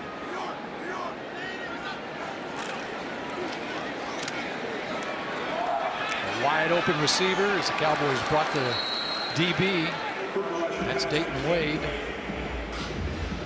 Rush was able to pick them apart there. And it's just a fire zone blitz that one area of the zone did not get accounted for. The offensive line is able to block it up. There's some huge opportunities for the offense. Great opportunity for 41, Donovan Ezeraku. You see James Houston right there as well. Both of these guys have a chance to go out there and wreak some havoc right now with there being 37 seconds left in the half. You know they're in a throwing situation. Go hunt and get the quarterback. 4-man rush, throwing deep downfield. Goes incomplete as Rush winds up on his backside. Good job by Perrion Winfrey and I believe it was Houston on the inside doing a good job of just running a stunt, being able to elicit some pressure. Actually, it was Ernest Brown. My apologies. Ernest Brown and Perrion Winfrey able to get some pressure on the quarterback on Cooper Rush there. Simple stunt, little TT stunt. Makes it hard for the offensive line to decipher who it is that they're responsible for. Saw 55 Justin Barron in there at middle linebacker for the Cowboys, undrafted out of Syracuse. Going underneath is Rush, running away from Barron, and it's Shamar James with the tackle. Ooh, I like Shamar James. This dude is instinctive. No hesitation whatsoever. Timeout. Baltimore. The second of the half. Again, 30 seconds. United Healthcare community highlight of camp occurred when the Cowboys partnered with United Healthcare to host Heroes Appreciation Day for Naval Base Point Magoo. First responders and their families. Guests were invited to attend practice, meet Cowboys players afterwards, creating unforgettable memories and honoring those who serve California communities and country. By the way, among those there that day, Luke Schoonmaker's brother, Jack, who has been in the U.S. Marines, stationed in Southern California. For 7 years he's been in the Marines. It's great to see him there. That entire household looks the exact same. The father and both sons are like clones of each other. That's right. Scott Schoonmaker, the dad, who played college basketball. They're all huge. Under pressure is Rush. He gets out of trouble and throws downfield to an open receiver. Zion Childress defending Anthony Miller. Starting to see Coach Eberflus getting his bag a little bit, starting to let this defensive line start to run some stunts. Able to elicit some pressure, but the quarterback can work his feet in the pocket. Clock running down to 3, 2, 1.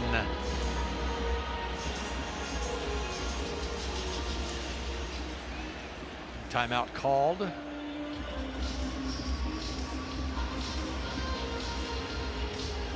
What I'm saying there is that Eberflus is, you can get the sense that he's kind of getting annoyed by not getting any pressure on the quarterback. So he doesn't want to show too much in the preseason. So he's like, let me at least let my guys run some basic stunts. And we saw 2 plays on this drive now. There is no charge timeout to Baltimore. The ruling on the field was out of bounds, so the clock will be stopped. Okay, so they put 16 seconds back on the clock here. That's a big difference in one. 16 seconds from the 29-yard line. Ravens gives with you about one timeout left for Baltimore. Gives you at least 3 shots at the end zone here, Bill. Now for Cooper Rush, he's trying to take his shots down the field or out of bounds.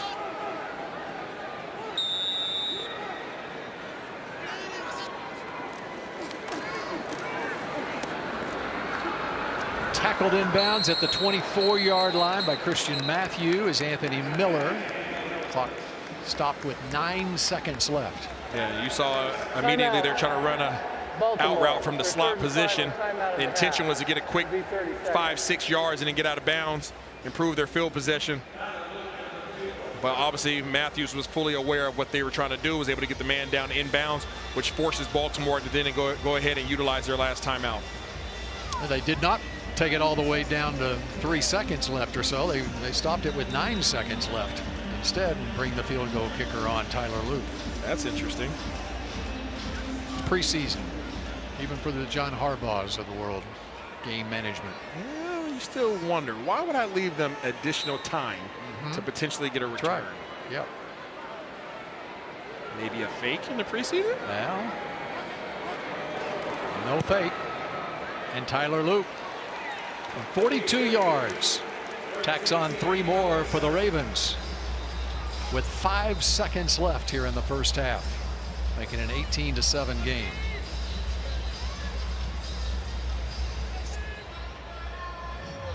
I mentioned earlier that Tyler Loop had a 62-yard field goal in college at Arizona. How about Brandon Aubrey against the Ravens last year, a career high, franchise record, 65-yard field goal. You got that in your bag. Second longest in NFL history. Of course, Jacksonville's rookie kicker last week kicked a 70-yarder in the preseason. You know what they told him? Doesn't count because it's not the regular season. No. And the aforementioned Justin Tucker at the NFL record, 66 yards. That's going to fall. I mean, the way kickers around the league are booming them from 50, 60 yards. Well, you're starting to get to the point now with the kickoff rules. You're going to see a lot more returns, right? Because your teams don't want to allow the opposing team to start on the 35-yard line. So they're going to try to get it in the drop zone, not like what we're going to see right here. But with the ability of these kickers being able to drive it from 50 yards out, so it makes for a short scoring possession. So 5 seconds left. Milton and the Cowboys will be at the 35. This game brought to you by Farmer's Dog. Fresh, real food delivered to your door, tailored for your dog.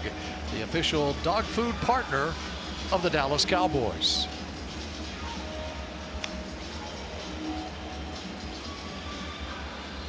And it looks like the Cowboys will take a knee and go to the half. I want to see a fake knee Hail Mary. There you go. Got that one in your bag? With Dan Marino back in the day. Going way back. So the clock runs out here in the first half as the Cowboys, not much production at all on offense and not a lot of opportunities as the Ravens control the ball, control the clock throughout the first half. Just down to the sideline, and Kyle Yeomans. Kyle?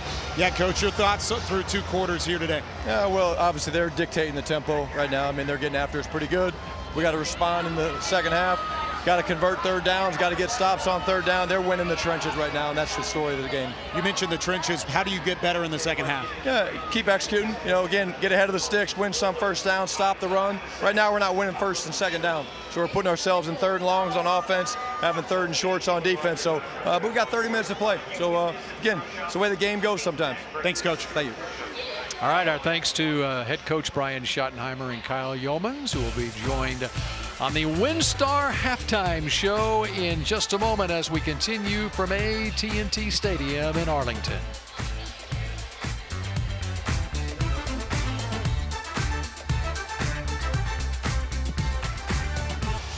Dallas Cowboys preseason football continues. The WinStar halftime report. Cowboys trailing the Ravens 18-7 at the half. Bill Jones along with Isaiah Stanback. We're here in the Glow Black broadcast booth here at AT&T Stadium. Not pretty as far as the Cowboys offense goes in the first half, Isaiah, but the Cowboys making a couple of plays on defense, though. Yeah, they are able to make a couple plays on defense. You're starting to see closer to that end of that first half, the defensive line start to elicit some pressure. And when you saw that pressure pick up, you start seeing the defensive backs be the benefactors of that. Andrew Booth was able to get an interception running back. Keemon Hall was able to get an interception as well for tip and overthrow. So you're starting to see these guys get some pressure up front, but you want to see it more consistently. Yep, and they had the pick six by Andrew Booth, the interception by Keemon Hall, but they couldn't get the Ravens off the field on a regular basis in the first half. We'll see what the second half brings. And to start things off, the kickoff goes out of bounds. So the Cowboys have decent field position to start the second half with Joe Milton at quarterback. Kickoff out of bounds. Kicking team number 33. By rule, the ball will be placed at the 40-yard line. First down, Dallas. Let's go down to the sideline and Kyle Yeomans. Yeah, thanks, guys. Caught up with Connor Riley coming out of the tunnel. Speaking on this offensive line, he felt like they did some good things. Guys like Tyler Booker, guys like Cooper Beebe had decent first halves, but he felt like as a collective unit, they have to do a better job of moving the line of scrimmage. Got to connect early, be more physical, and continue to push and give time for guys like Joe Milton behind the line of scrimmage. First play is a run up the middle from Deuce Vaughn. As you see Nate Thomas, 71, still in the game at left tackle, and that's one of the issues for the Cowboys in training camp was the loss of Tyler Guyton to an injury. They're hoping that Guyton might be back in time for the season opener at Philadelphia, so keep an eye on 71, second-year player out of the University of Louisiana here, as long as he stays in the game here in the second half. Milton fires to the right side to Ryan Flanoy, sixth-round draft pick last year. I feel like Kyle's halftime report there from the offensive line, they must have had an earpiece and was listening to our broadcast the first half, Bill, because that's exactly what we've been talking about the entire first half, is their ability to try to establish some kind of legitimacy at the line of scrimmage. But as you look at these, look at the personnel, the defensive line and the offensive line of Baltimore has a sizable advantage, but you can win against that with leverage. Third down, Milton rolls out, throws downfield, it goes incomplete. He was looking for Jonathan Mingo there.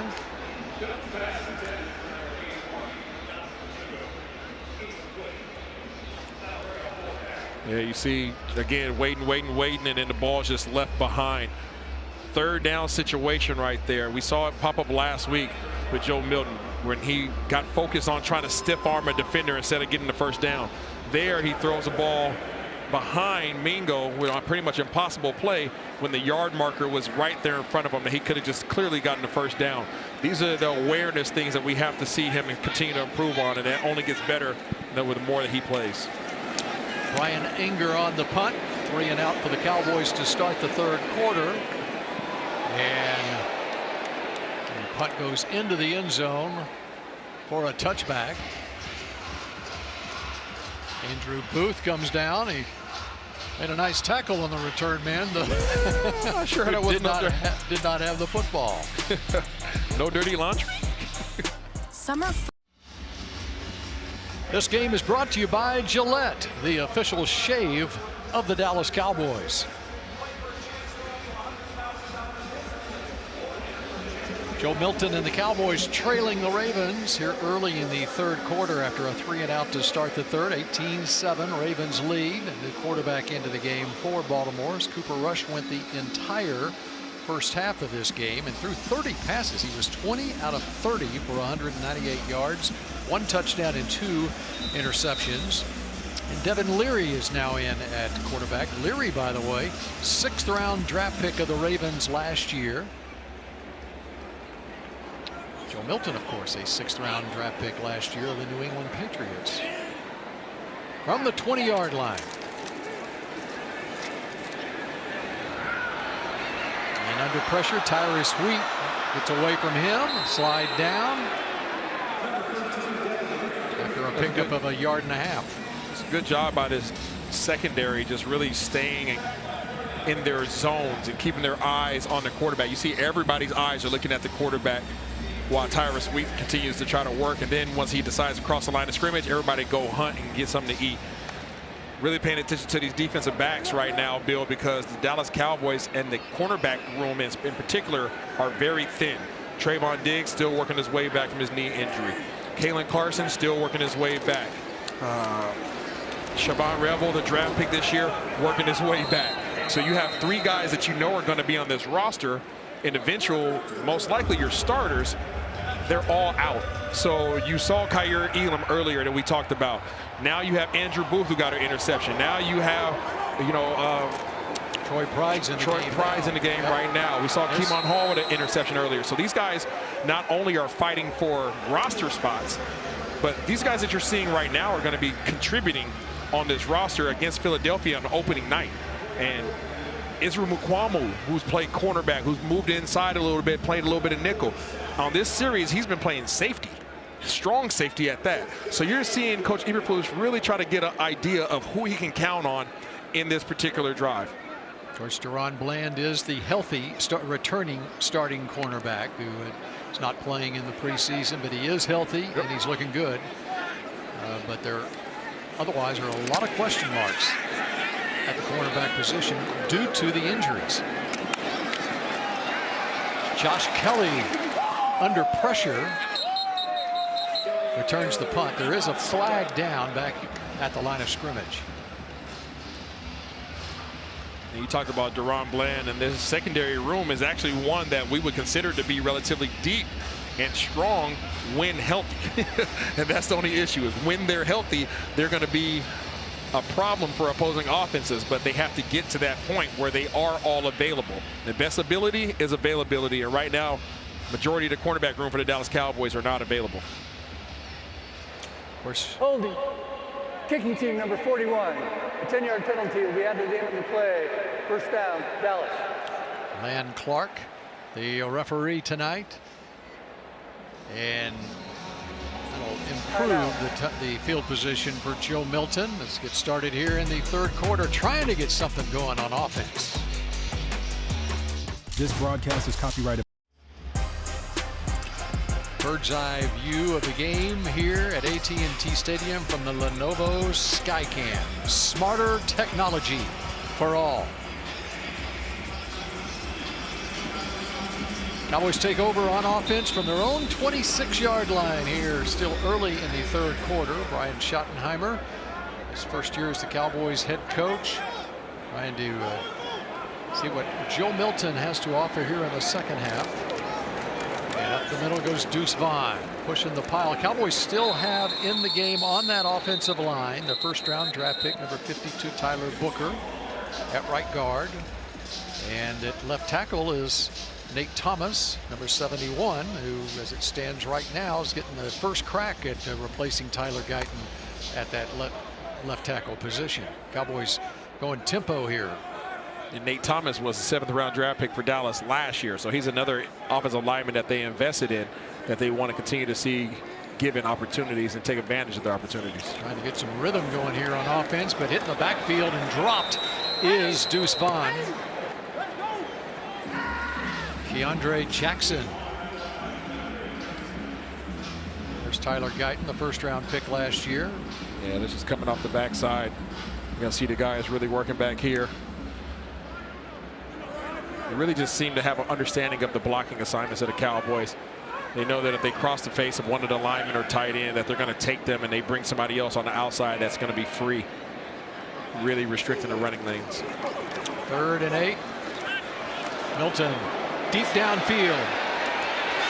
Has his man at the 20-yard line. That's Jonathan Mingo. That is one heck of a job by Joe Milton and Jonathan Mingo. I want you guys to watch the footwork by Milton. He knows that he's going to take a hit. Slides to the right, not the cha-cha slide, but he slides over there, drops a dime. That is the loft that I was referring to earlier in the game that he has to continue to prove that he has in his repertoire. He threw that thing up, let it drop down so that Mingo could find it, fade away to it, and then go ahead and get the catch. 49 yards, first down for the Cowboys. Now firing for the end zone, looking for Mingo again, but it goes incomplete. And what a play for Jonathan Mingo as well. You talk about somebody, he's coming up a little bit gimpy. That's not good to see, but talk about somebody who was traded last year. Dallas Cowboys gave up a 4th rounder for him, pulled him out of Carolina, brought him on the squad, thought that he was going to be a contributor last year. Didn't have an impact that we all thought that he would. So now, coming into this year, I had opportunity to speak with him. He feels a lot more comfortable. He doesn't feel like his head is spinning like it was last year when he came in during the season. He wants to have an impact on his offense, and he'll have a chance on this depth chart. Here's Vaughn outside. There's a flag down as he picked up about 5.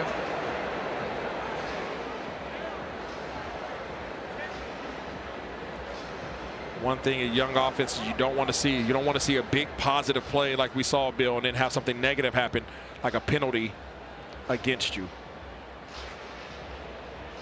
Holding. Offense, number 19. 10-yard penalty. 2nd down. That's Ryan Flanoy, number 19. Just deflating. It's so deflating as an offense. You have something major happen. You're going to see Flanoy right here on your screen. Just grabs him on the outside. He's literally grabbing his back. You see him trying to replace his hands, but you have to follow you with your feet. Your feet move first, and then your hands follow, not the opposite. Trying to block Ruben Lowry. So the Cowboys backed up 10 yards.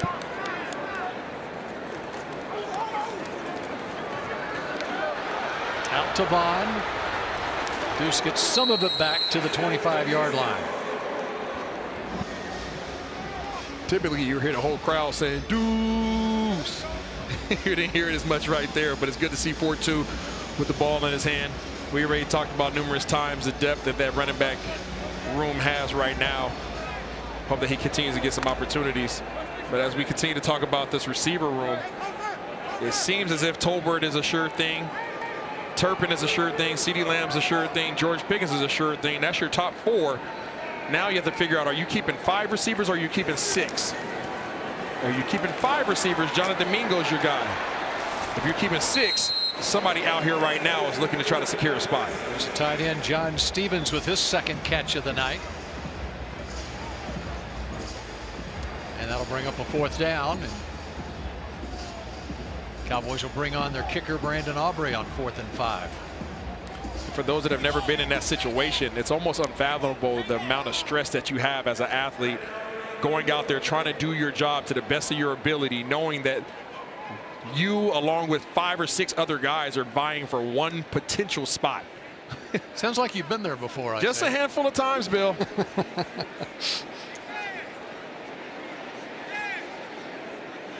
Everything has to be right. Your blocking has to be right. Your alignment has to be right. Your snap and hold has to be right. And Brandon Aubrey is almost always right. Yes, he is. From 36 yards, money from Brandon Aubrey. Cowboys trailing 18-10. The big play, 49 yards to Jonathan Mingo.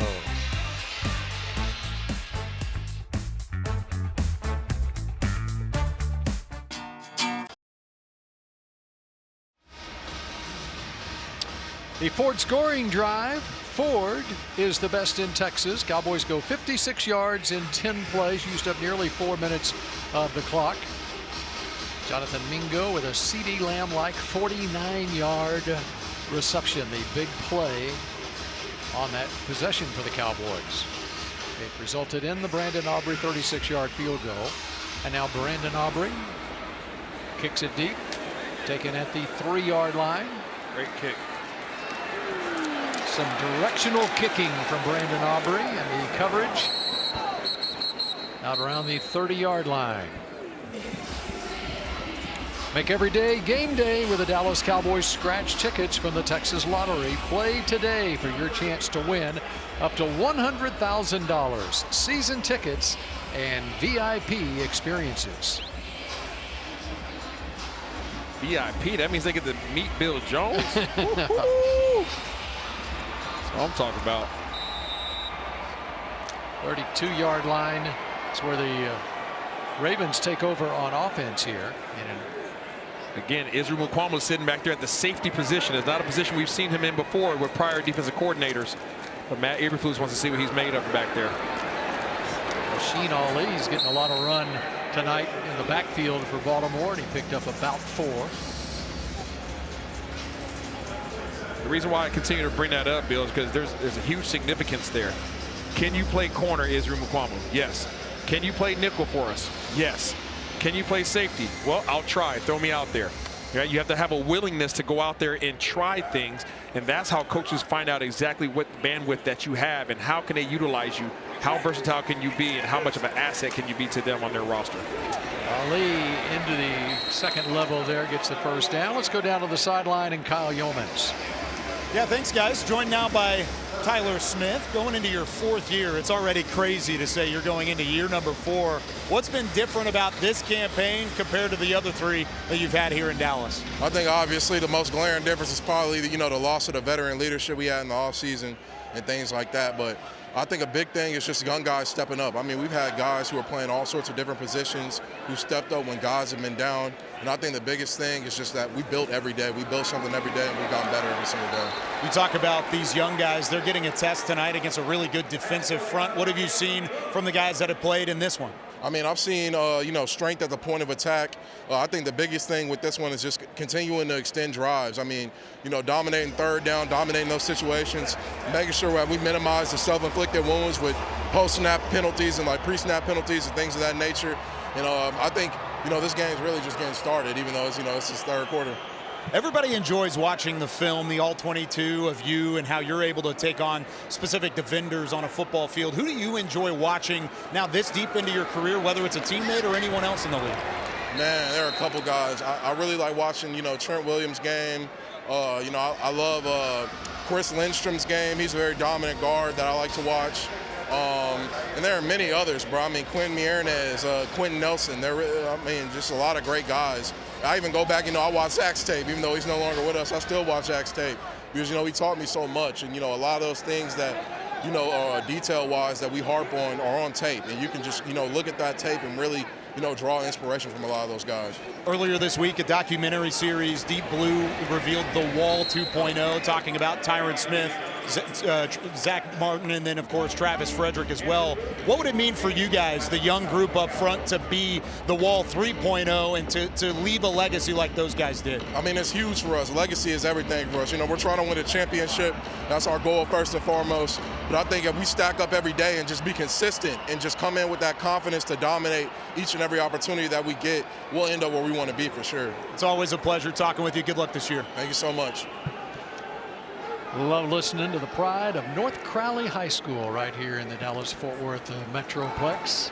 Cowboys sideline reports presented by LG OLED Evo. Choose perfection. Choose LG OLED Evo. Check out the best TV in the game at LG.com.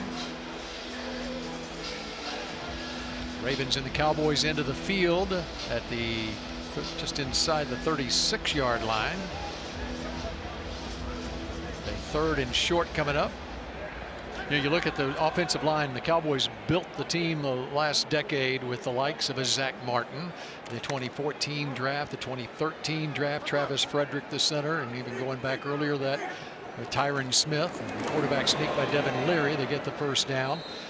Trying to revamp this offensive line the same way here, starting with the draft pick of Tyler Smith back in 2022, and then last year with Tyler Guyton at left tackle, and this year with Tyler Booker, the first-round pick. 3 first-round picks there.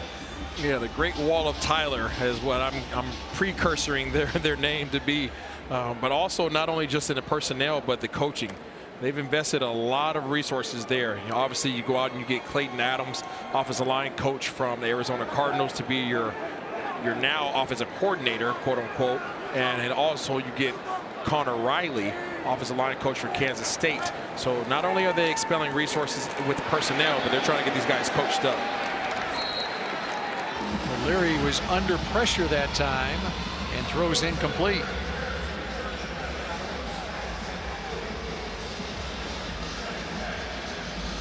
D-line's getting a little bit of pressure.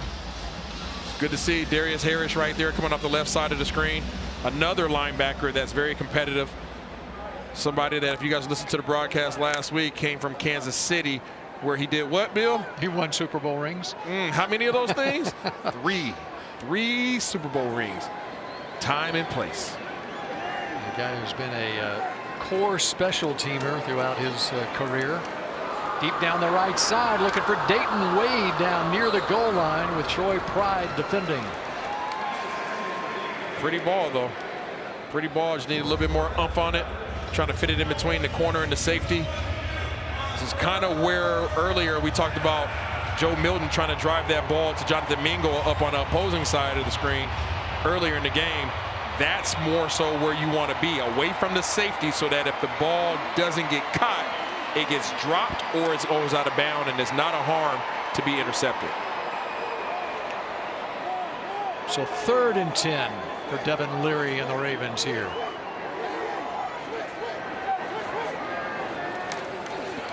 Under pressure, he's hit as he gets rid of the football that goes incomplete. Darius Harris, and there's a flag down at the line in the backfield.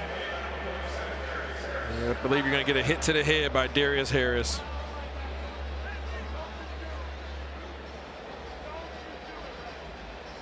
You hear it in the background. Don't you do it, ref. Well, I have a feeling he's going to do it. Darius Harris came free on a blitz, untouched. Got to find a sweet spot. Got to find that strike zone. Foul, roughing the passer, defense number 47. 15-yard penalty, automatic first down. Crowd's not happy, Bill. Darius Harris right here, left side of your screen, comes untouched. Boom, sets his running back who's responsible for him, sets him to the outside. He jumps outside the tackle. As soon as he does that, he comes onto the inside, making it impossible to be blocked. So heads up play by Darius Harris as a savvy veteran on the defense right now. Just got to find, like you said, find that sweet zone for him to hit the quarterback, the safe zone. And Devin Leary, not the tallest of quarterbacks, 6'1", 216. So you're saying it's like a restricted batter's box? Right. The 18-yard line. By the way, Devin Leary set the all-time record in New Jersey high school football for passing yards and passing touchdowns. Started his collegiate career at North Carolina State, wound up at Kentucky. But think about New Jersey products at quarterback. Joe Flacco is among those. Tommy DeVito. DeVito. Chris Sims, another one. And this guy, Devin Leary, has more passing yards than anybody in New Jersey football history.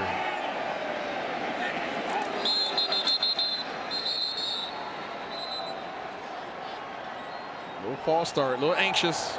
False start. Offense number 84. 5-yard penalty, second down. AT&T, official sponsor of the Dallas Cowboys. Connecting changes everything.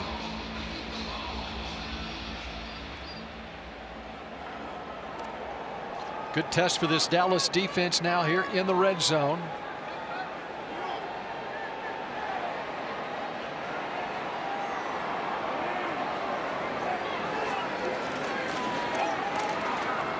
Lofted it for the end zone. And it goes incomplete, looking for Malik Cunningham with Zion Childress defending. Devin Leary's former teammate at Kentucky, Zion Childress. Zion Childress right here recognizes as soon as the receiver goes on the outside, he knows automatically he's going to a corner route. The corner space vacates. He gets his head turned around at the last second. That's what bails him out from getting a pass interference call. So all you young corners out there, when defending, you can always bail yourself out as long as you get your eyes back to try to find the ball, because you have as much a right to the ball as the receiver does. Childress has been very impressive this preseason training camp practices. Undrafted out of Kentucky. Now Leary will throw it away. That'll bring up a 4th down for the Ravens.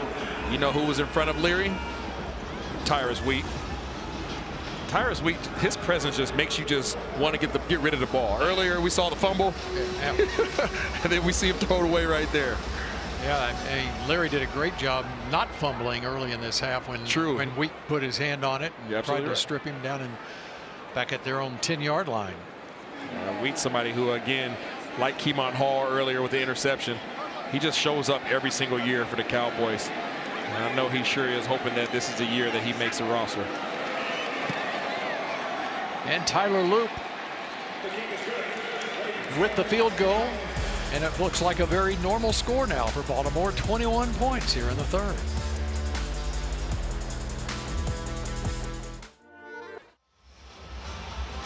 As you cheer on the Dallas Cowboys, you can also enjoy Tyson's star-shaped Cowboys Nuggets. How about them Tyson Cowboys Nuggets, available at AT&T Stadium and select retailers?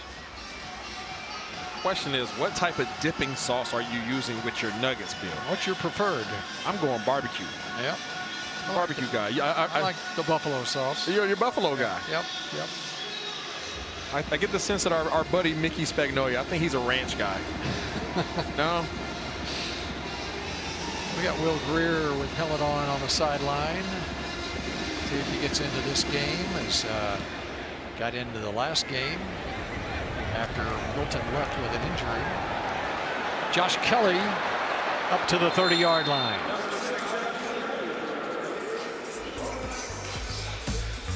Dave & Buster's power play from camp. Dak Prescott deep to CeeDee Lamb. The highlight reel catch electrifying the crowd, showcasing the chemistry between QB1 and WR1 during camp. Dave & Buster's, new menu, new games, great deals. The official watch location of the Dallas Cowboys. A healthy Dak Prescott, a healthy CeeDee Lamb. The last time that took place 2 years ago, CD led the league with 135 catches, and Dak Prescott was second in the MVP voting. Joe Milton. John Stevens, his third catch of the night. Good pickup on first down. Let's go down to the sideline as Kyle Yeomans has an injury update. Kyle. Thanks, guys. Yeah, as the offense gets back on the field here, one guy you will not see is Jonathan Mingo, the wide receiver who the Cowboys traded for midway through last year, exited the field following that last offensive drive, went to the injury tent. He is out with a knee injury. He'll be further evaluated throughout the week. Had that 49-yard catch on the field goal scoring drive, and over the middle, it's complete to the 40-yard line to Ryan Flanoy, the second-year man out of Southeast Missouri State. One thing we know about the NFL, Bill, is it is the league of next man up. So Jonathan Mingo, you go out, unfortunately. Ryan Flanoy said, thank you very much. Flanoy, the sixth-rounder last year. And he's had some highlight reel moments in camp himself. For sure. The only problem is, Bill, that everybody doesn't get, all the 31 other teams don't get a chance to see your practice film. Low snap. Milton is able to retrieve it, but under pressure with a flag down in the backfield, throws it away.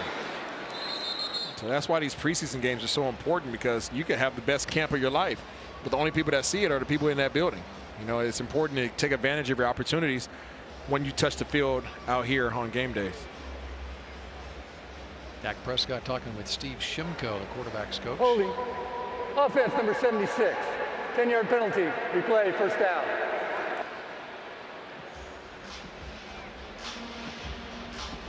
Awesome Richards with the hold. Oh, bad snap. Good job by Milton just finding a way to get to it. He did a good job of just not compounding the problem.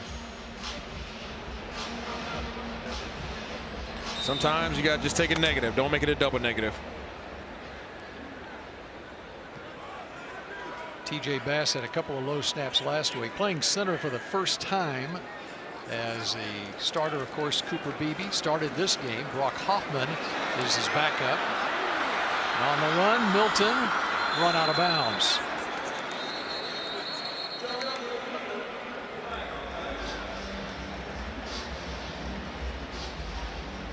With a flag down on the play. Legal contact maybe down the field. Illegal contact. Defense number 38. 5-yard penalty with an automatic first down. The Cowboys can take advantage. The illegal contact on Keon Martin.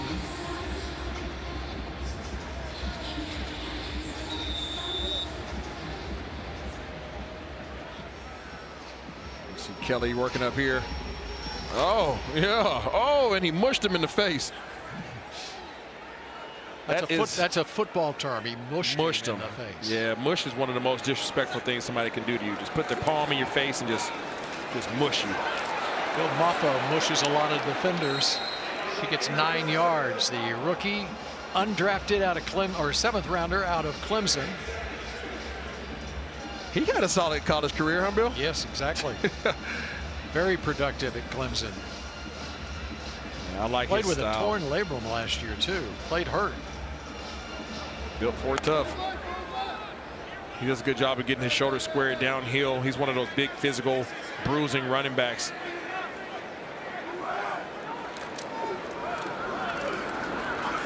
Hit at the line of scrimmage and can't get to the first down marker at the 30-yard line as the clock winds down here in the third quarter.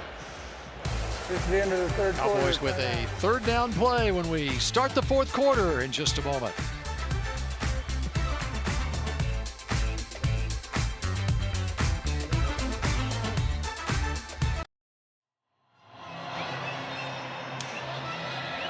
No matter if you're tailgating or watching the game and grilling at home, all tailgating deserves Pepsi. We start the fourth quarter here at AT&T Stadium. Cowboys facing a 3rd and 1, trailing the Baltimore Ravens. The Ravens into the field, 21-10 our score. Happy you could join us here for preseason game number 2. First of 2 straight home preseason games, both tonight and then close out the preseason on Friday night when the Atlanta Falcons come to town. Bill Jones with Isaiah Stanback. Kyle Yeomans on the sideline. 3rd and 1. At the point of attack is C.J. Okoye, 6'6", 370. And Milton rolls left and has a man downfield. Jalen Brooks for the first down. That's a heck of a throw and a heck of a catch. Good play call by Coach Schottenheimer. Yeah, I was going to say with a 370 guy over the center, you go and pull him out. Good play action, good action there. Is able to get outside the tackle box. You see Milton get his shoulder squared to the line of scrimmage. That's something he did not do last week very well. You see how excited he is. That's taking what you did last week, watching the film, improving upon it, and making sure that the next time you have an opportunity, you obviously don't make the same mistake. Rolling out again, this time running the football, Joe Milton. Big Princeton fan out there, 85, baby. Laying the hammer. They call him Bull for a reason. You see him right there, big 85 on your screen. He's going to be right here. He's going to get out in front. And trust me, when the Bull is out there, he throws one man out the club, and the next one, you get this work too. And you saw it via the Lenovo Skycam. Smarter technology for all. Every club needs the Lenovo Skycam.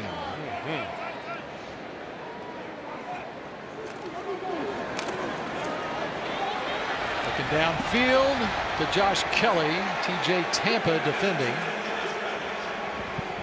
Yeah, and a lot of people are going to look at that play and say, oh, Joe Milton, you have to throw a better ball. And I don't disagree. He has to step into it, stay in the pocket, and drive that ball. But at the same time, Josh Kelly just spent way too much time at the line of scrimmage. So as a quarterback down here in the red zone, you need some kind of indication. Are you going inside? Are you going outside? I can't look over there 2 or 3 seconds into the snap and see you still doing the shimmy at the line of scrimmage with the defender. I need to have some decisive decision on where you're going so I can place the ball. Which again gets back to how many reps you're getting in training camp practice too. Under pressure, Milton goes down. Malik Ham is there for the sack.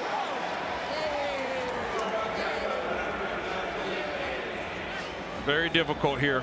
Okay, you got double A gap. You got guys lined up right here, so you have to decide who are you going to block. Well, the line decides to block down.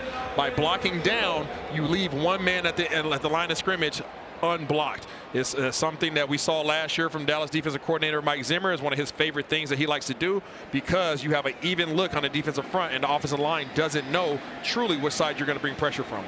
Brandon Aubrey on for the field goal attempt from 47 yards. Malik Ham, the 2-time Patriot League Defensive Player of the Year, who played for Jason Garrett's brother John Garrett at Lafayette. Cowboys on the board here in the second half. Brian Schottenheimer coaching up Joe.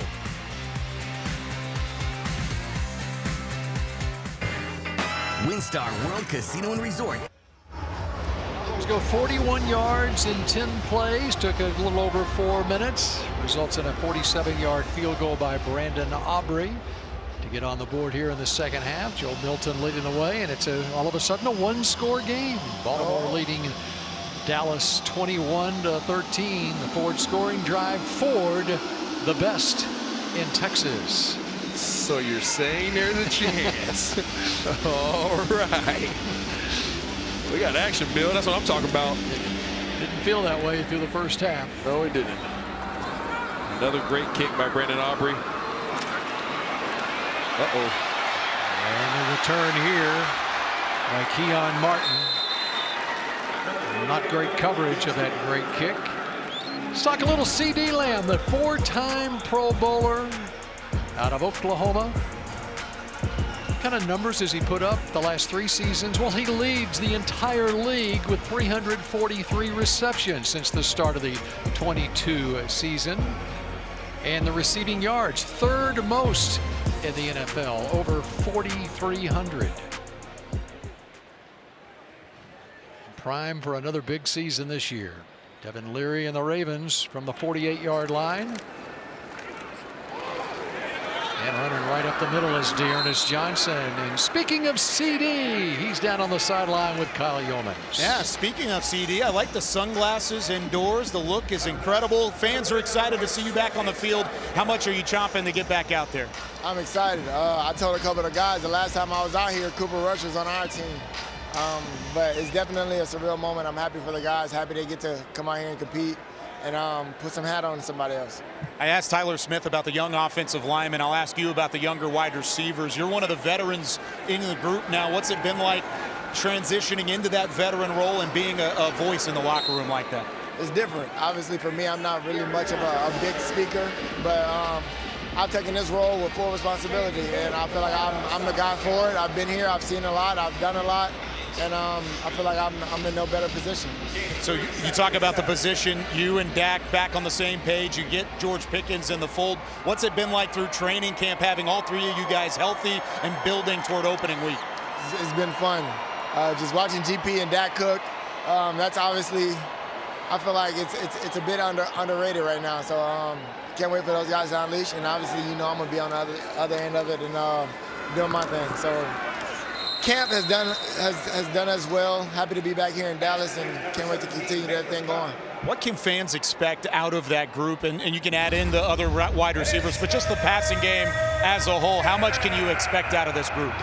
A lot of effort, a lot of energy, and a lot of downfield blocking to create for others, and a lot of selflessness. You know what I'm saying? So just keep working on small things of the game. We know that the ball, we're going to have opportunities to make those big plays. We just got to make sure that we come up with them. Thanks, CD. Appreciate you, man. For sure. Appreciate you. And happy birthday, Isaiah. There you go. Cat's out of the bag. Thank you, CD Lamb. Yes, happy birthday, Isaiah. Stand back. We saved it for this moment. We wanted CD to be the first, at least in this broadcast, to wish you a happy birthday. I appreciate you, 88. Appreciate you, big dog. By the way, I heard walking into the stadium, it's also Rowdy's birthday today. Oh. And so I don't know if we've got a shot. Is Isaiah perhaps Rowdy? I'm not sure. I don't know. You never know.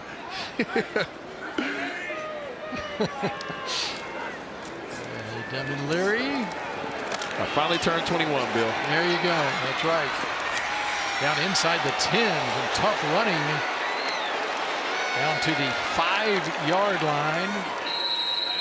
By the way, Dallas Cowboys sideline reports presented by LG OLED Evo. Choose perfection. Choose LG OLED Evo. Check out the best TV in the game at LG.com. Y'all snuck me with that one, Bill. Y'all snuck. No place you'd rather spend your birthday than right here in the Globe Life broadcast booth at AT&T Stadium. Anytime I can be with you, Bill, that's a win. I'll take it. On the 6-yard line, running room to the outside, but denied. Mike Smith Jr.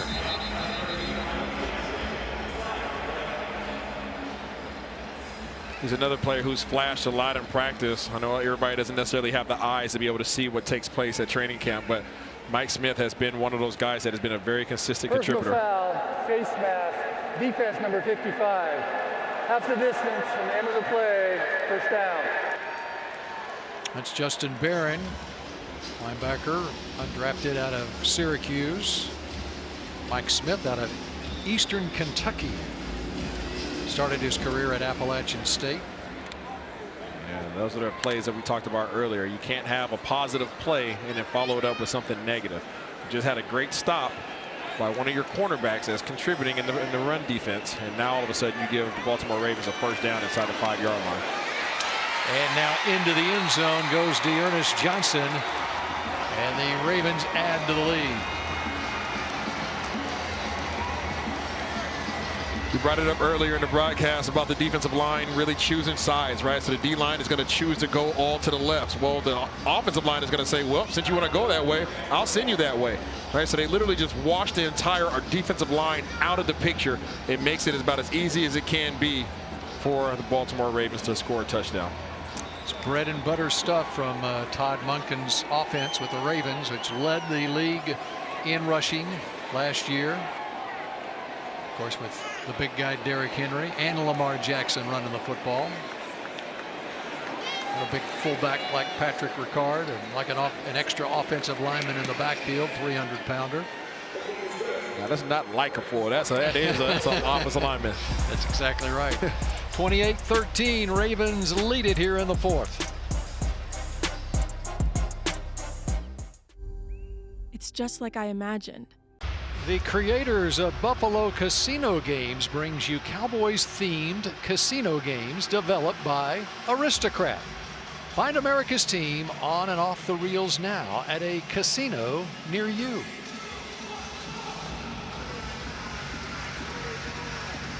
Cowboys and the Ravens. We play here in the fourth quarter. Joe Milton with some, and the Cowboys with some catching up to do. Now down 28-13. Tyler Loop. Joe Milton looks like he's about to chill out the rest of the game. Does look that way with no helmet on. Josh Kelly to the 27-yard line. Now this from Globe Life.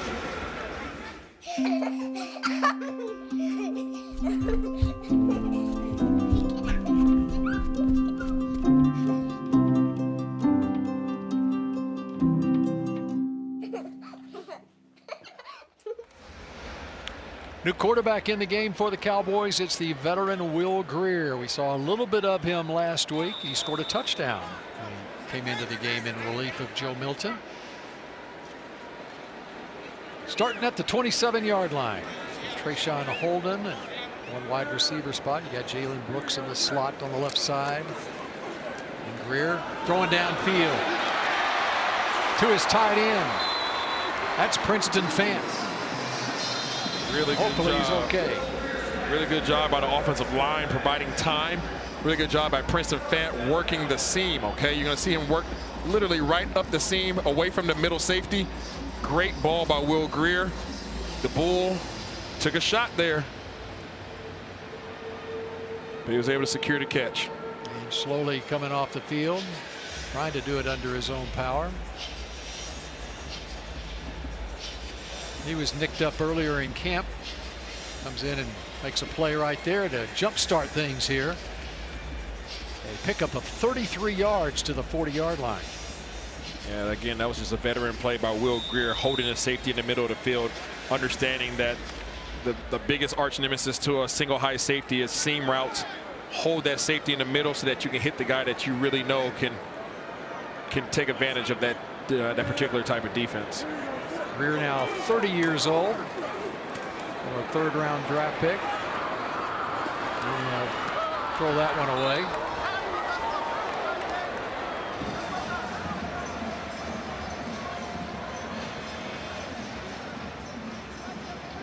Grier picked up by the Cowboys late in the season last year.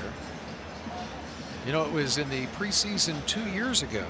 Will Grier, on the same day that the Trey Lance trade was made, the last preseason game 2 years ago, he was 29 out of 35 for 305 yards, auditioning for other teams. Phil Maffa brought down in the backfield by Malik Ham. More on that in a moment. Let's go down to Kyle on the sideline. Thanks, Bill. Joined now by one of the Cowboys' newest defensive linemen, Solomon Thomas, who this is a bit of a homecoming for you. Back inside AT&T Stadium for the first time as a Cowboy. How does that feel? It feels amazing to be here. Home crowd, home field advantage. So Just love being in the hometown and being a Cowboy. Now, you played here during your time at Coppell High School, so you were a different Cowboy at that time. What do you remember about those matchups? We won one, lost one. So ended with the loss against DeSoto. Number 2 and number 3 in the state. It was a great game. It was a great way to go out, but now we're going to get a lot of wins here, though, so it'll be fun. What's it been like being a part of this defensive front led by Coach Eberflus? It's been great. Coach Flus does a great job. Coach White kind of does a great job, and we're just attacking and playing violent and, setting a new standard and doing the best we can. So I believe we're going to be great this year and just got to keep getting better every game. So that's our goal, and to bring a ring home. One of the big things, as there's a current fumble on the field or some kind of miscue on the field, but one of the big things I've seen from your time at camp is you're a vocal leader. You've been very vocal with the young guys especially. What's it been like making that transition? Offense number 37. That penalty is declined. Result of the play is a first down. But when you look at the young guys and how much you've had an impact on them in just a short time. Yeah, no, it's been great to be on these young guys. We have some great young players, from Mozzie to Jay to EB, Tommy. They're all doing a great job. So it's been fun to coach them and give them what I've learned in the league. All my vets have been great to me, pass on great knowledge. I'm just trying to do the same and influence them and make them better players. Well, it's been fun to watch. Can't wait to see you out there on the field as well. Thank you so much. I appreciate it. Solomon Thomas, guys. All right, thanks, Kyle and Solomon Thomas. Dallas Cowboys sideline reports presented by LG OLED Evo. Choose perfection. Choose LG OLED Evo. Check out the best TV in the game at LG.com. Turnover puts the Ravens and the Cowboys into the field. Myles Gaskin on the run there. Let's take a look at what happened on the strip sack. Will Grier knew he was in trouble, so he actually moved Phil Maffa up into the inside where adjacent to the line of scrimmage, but then you saw the pressure come from the opposite side, and Maffa's head just was not on a swivel. He kept his eye on the guy who was over him initially. That guy actually bailed out. Once that guy bails out, you have to turn your eyes the opposite direction to try to look for what we call color. Anybody coming the opposite direction is your responsibility. Unfortunately, he missed on that opportunity. So first down at the 35. Myles Gaskin. Justin Barron stops him for a 1-yard gain. AT&T, official sponsor of the Dallas Cowboys. Connecting changes everything. Back to Solomon Thomas. What a great pickup for the Cowboys in the offseason. A guy who's played for Aaron White-Cotton, the Cowboys' new defensive line coach. He played for him for 3 years with the New York Jets, even going back to his time with San Francisco. But a really good player who, even at age 30 now, is playing. It's a prime of his career, but even better human being. Yeah, for sure. He's one of those guys, just a guy that you want to have representing your organization. And it's awesome that he has a chance. As we see a potential touchdown here. It's great that he has a chance to come back and play for his home professional team, the Dallas Cowboys. Devin Leary to the end zone to Jamal Banks. Pass interference. Offense, number 86. 10-yard penalty. Second down. You see the matchup right here on your screen. Tro Pride versus Banks. Little stuttering go. Pride does a good job staying in his hip pocket. Little hand fighting there. Referee called it, so it is what it is, but I feel like that was about as even as Steven.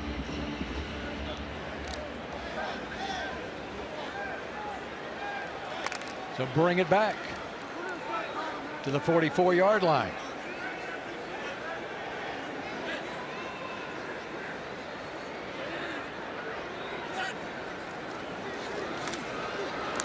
And Leary throws over the middle. Very impressive by Keemon Hall, Bill. I mean, Keemon Hall, even when he's not making plays and, getting interceptions or covering, he's really putting an emphasis on what Coach Eberflus was saying earlier in terms of, in order for us to be a good tackling team, our corners have to tackle. Keemon Hall is, again, is the smallest dude on the field, and he is coming up and hitting like he is a full-on grown defensive lineman. He tackled one of the tallest players on the field, 6'6", 243-pound Baylor Cupp, the former Texas Tech Red Raider out of Brock, Texas. Keemon again comes up. That time he takes down Scotty Washington, all 6'5" of him. This is exactly how you make the team, and good on him. You see him right here. All right, he's going to scan. He is in the zone coverage, so he's literally just waiting, looking for something to show on his screen. Bow! Right there, bring the man down. It's hard to go anywhere if you don't have any legs. Really good job being willing, able, doing your responsibility, and coming up and doing a job for your team to force a 4th down. And force the 50-yard field goal attempt from Tyler Loop. And no good. Drifted left. With 4:43 to play here in the 4th quarter, Will Grier and the Cowboys stay down 15.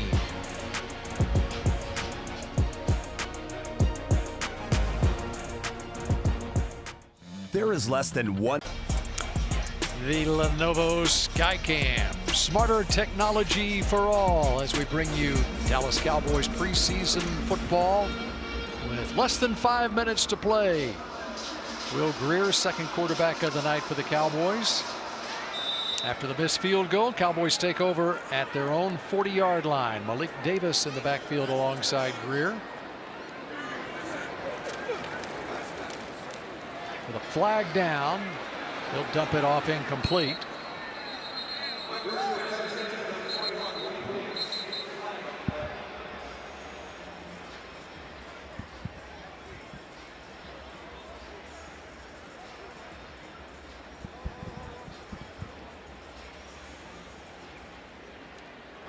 Offside. Offense number 46. That penalty's declined. 2nd down. Tyler Neville, the tight end, lining up offsides. Offensive play of the game brought to you by WinStar World Casino and Resort. Proud to be the casino of the Dallas Cowboys. Please game responsibly. WinStar World Casino and Resort play of the game turned in by Jonathan Mingo. The pass from Joe Milton, 49 yards, set up a field goal. Now going deep is Will Grier. Looking for Josh Kelly. Flag down at the line of scrimmage. Defensive line got a little antsy there. Sounds like they got him on a hard count. Offside. Defense number 97. 5-yard penalty. Still 2nd down. So got the 5 yards back. Veteran quarterback. Yep. He's savvy. You see the poise that he has, though. Will Grier's been around the block a few times. There's nothing that he's uncomfortable with. I was about to say earlier, he was 29 out of 35 in his last game with the Cowboys at preseason 2 years ago. Here's Malik Davis for 305 yards. Another flag down. Malik Davis continues to do what he did last week at SoFi Stadium, which is run all over the defense. Holding. Offense number 67. 10-yard penalty. 2nd down. That's Brock Hoffman, the mauler. You ever look to see if anybody's in the middle of a fight? Brock Hoffman is your guy. He's probably in the middle of it in the scrum. Be the perfect guy to throw a guy out of the club, right? Yeah, absolutely. That's what your favorite saying. Yeah, absolutely. Just like Uncle Phil and Jazzy Jeff. But backed up to the 35 now.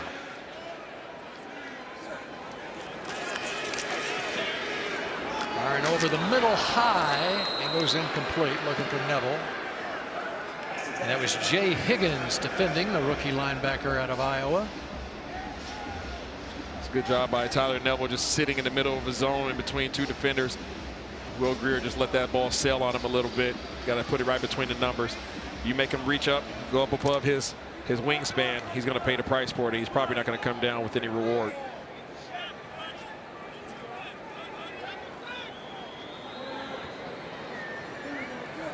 So 3rd and 15 here. Grier slides down after a pickup of 7 to the 42. In that game 2 years ago, Grier not only threw 2 touchdown passes, ran for 2 scores as well. As the Cowboys face a 4th and 8, they keep the offense on the field with less than 4 minutes to go in this one. So you're saying he has some juice in those legs? He showed it last week. And you liked his touchdown celebration last week. Yeah, he did. Yeah. He did the hokey pokey. Yeah, it wasn't a Joe Milton backflip, but. And got him. go again. Turn a 4th and 8 into a 4th and 3 if he gets the call.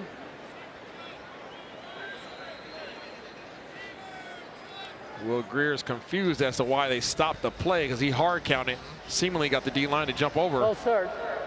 Offense number 6. 5-yard penalty. 4th down. And that's why they stopped the play. It was on Josh Kelly.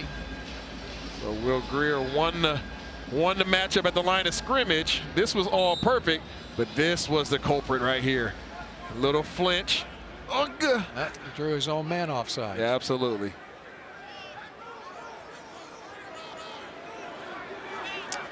Rookie out of Texas Tech, Josh Kelly. 4th and 13. And overshoots Malik Davis. So the ball goes over to the Ravens and the Cowboys into the field.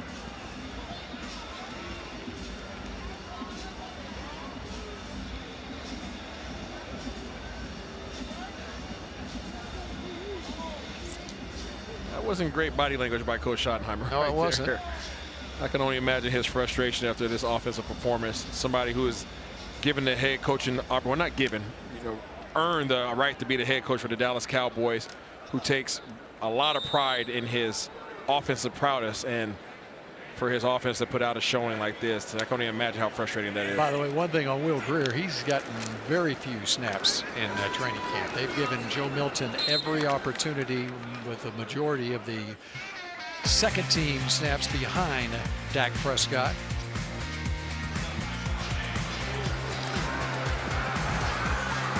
Reliant, official energy provider of the Cowboys, powering the home of the Dallas Cowboys and the homes of Cowboys fans across Texas. The Bring the Energy defensive play of the game turned in by the cornerback. Mr. Booth finding the end zone. That was nice, Bill. Andrew Booth, 40 yards on the return. Baited him. Booth still in the game here. And there goes that man again. So is Darius Harris with a tackle for loss. I know we're in Cowboys country, but that was a Brian Dawkins tackle right there. That was almost Weapon X's. Watch this, roar, just gobbled him up. We call that a Darren Woodson tackle. Yeah, here. Woody's my dude, man. See, Woody would have used those oversized pads and just went through his chest, Or we call that a Cliff Harris tackle. Okay, around all here, right, too. I understand. Way back. Those are hard hitters, though. You know what I mean? B. Dawkins was a hard hitter too, but he was known for doing some crazy stuff. I got you. Okay. But Woody's my guy, and they need to go ahead and put Woody in the hall. Stop playing with him. Which is where Cliff Harris is too. Absolutely. This is a 2-minute warning. 2 minutes left here at AT&T Stadium.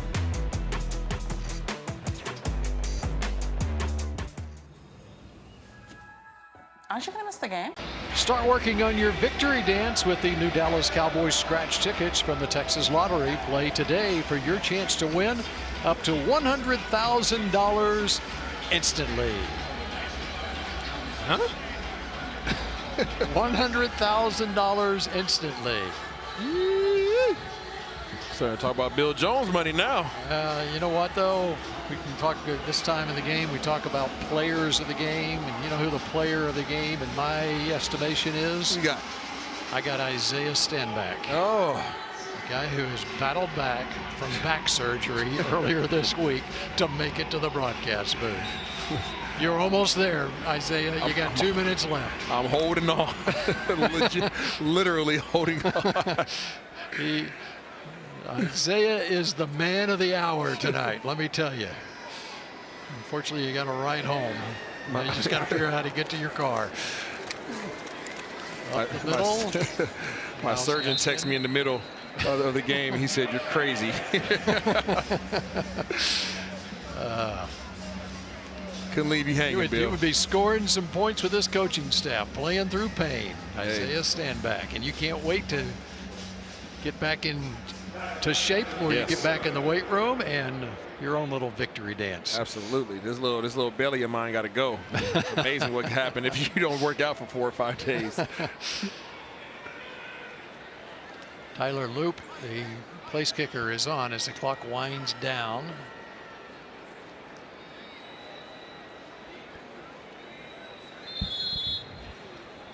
And Baltimore will call timeout. Timeout. Baltimore. But I got another The first of the assignment half. for you this There's week, 30 seconds away. Isaiah. What's that? That's for you to head out to the Star in Frisco. Oh. For you Cowboys fans as well, as Cowboys training camp 2025, presented by American Airlines, is back at the Star in Frisco Clock operator, please on reset to Tuesday 1:15, and 1:15. Wednesday. Learn more at dallascowboys.com/training camp. Yes, Thank you. Tuesday and Wednesday, open training camp practices, free to the public at Ford Center at the Star in Frisco. I'm sorry, what was that word that you said? Free. Oh, yes. Count me in. Yes. I'll be there, Bill. 6 o'clock is the start time. I believe the gates open, don't hold me to this, but I think around 4 o'clock. Okay. Something like that. 53-yard field goal attempt from Tyler Loop. See if he can do what Justin Tucker did time and time again in his Ravens career.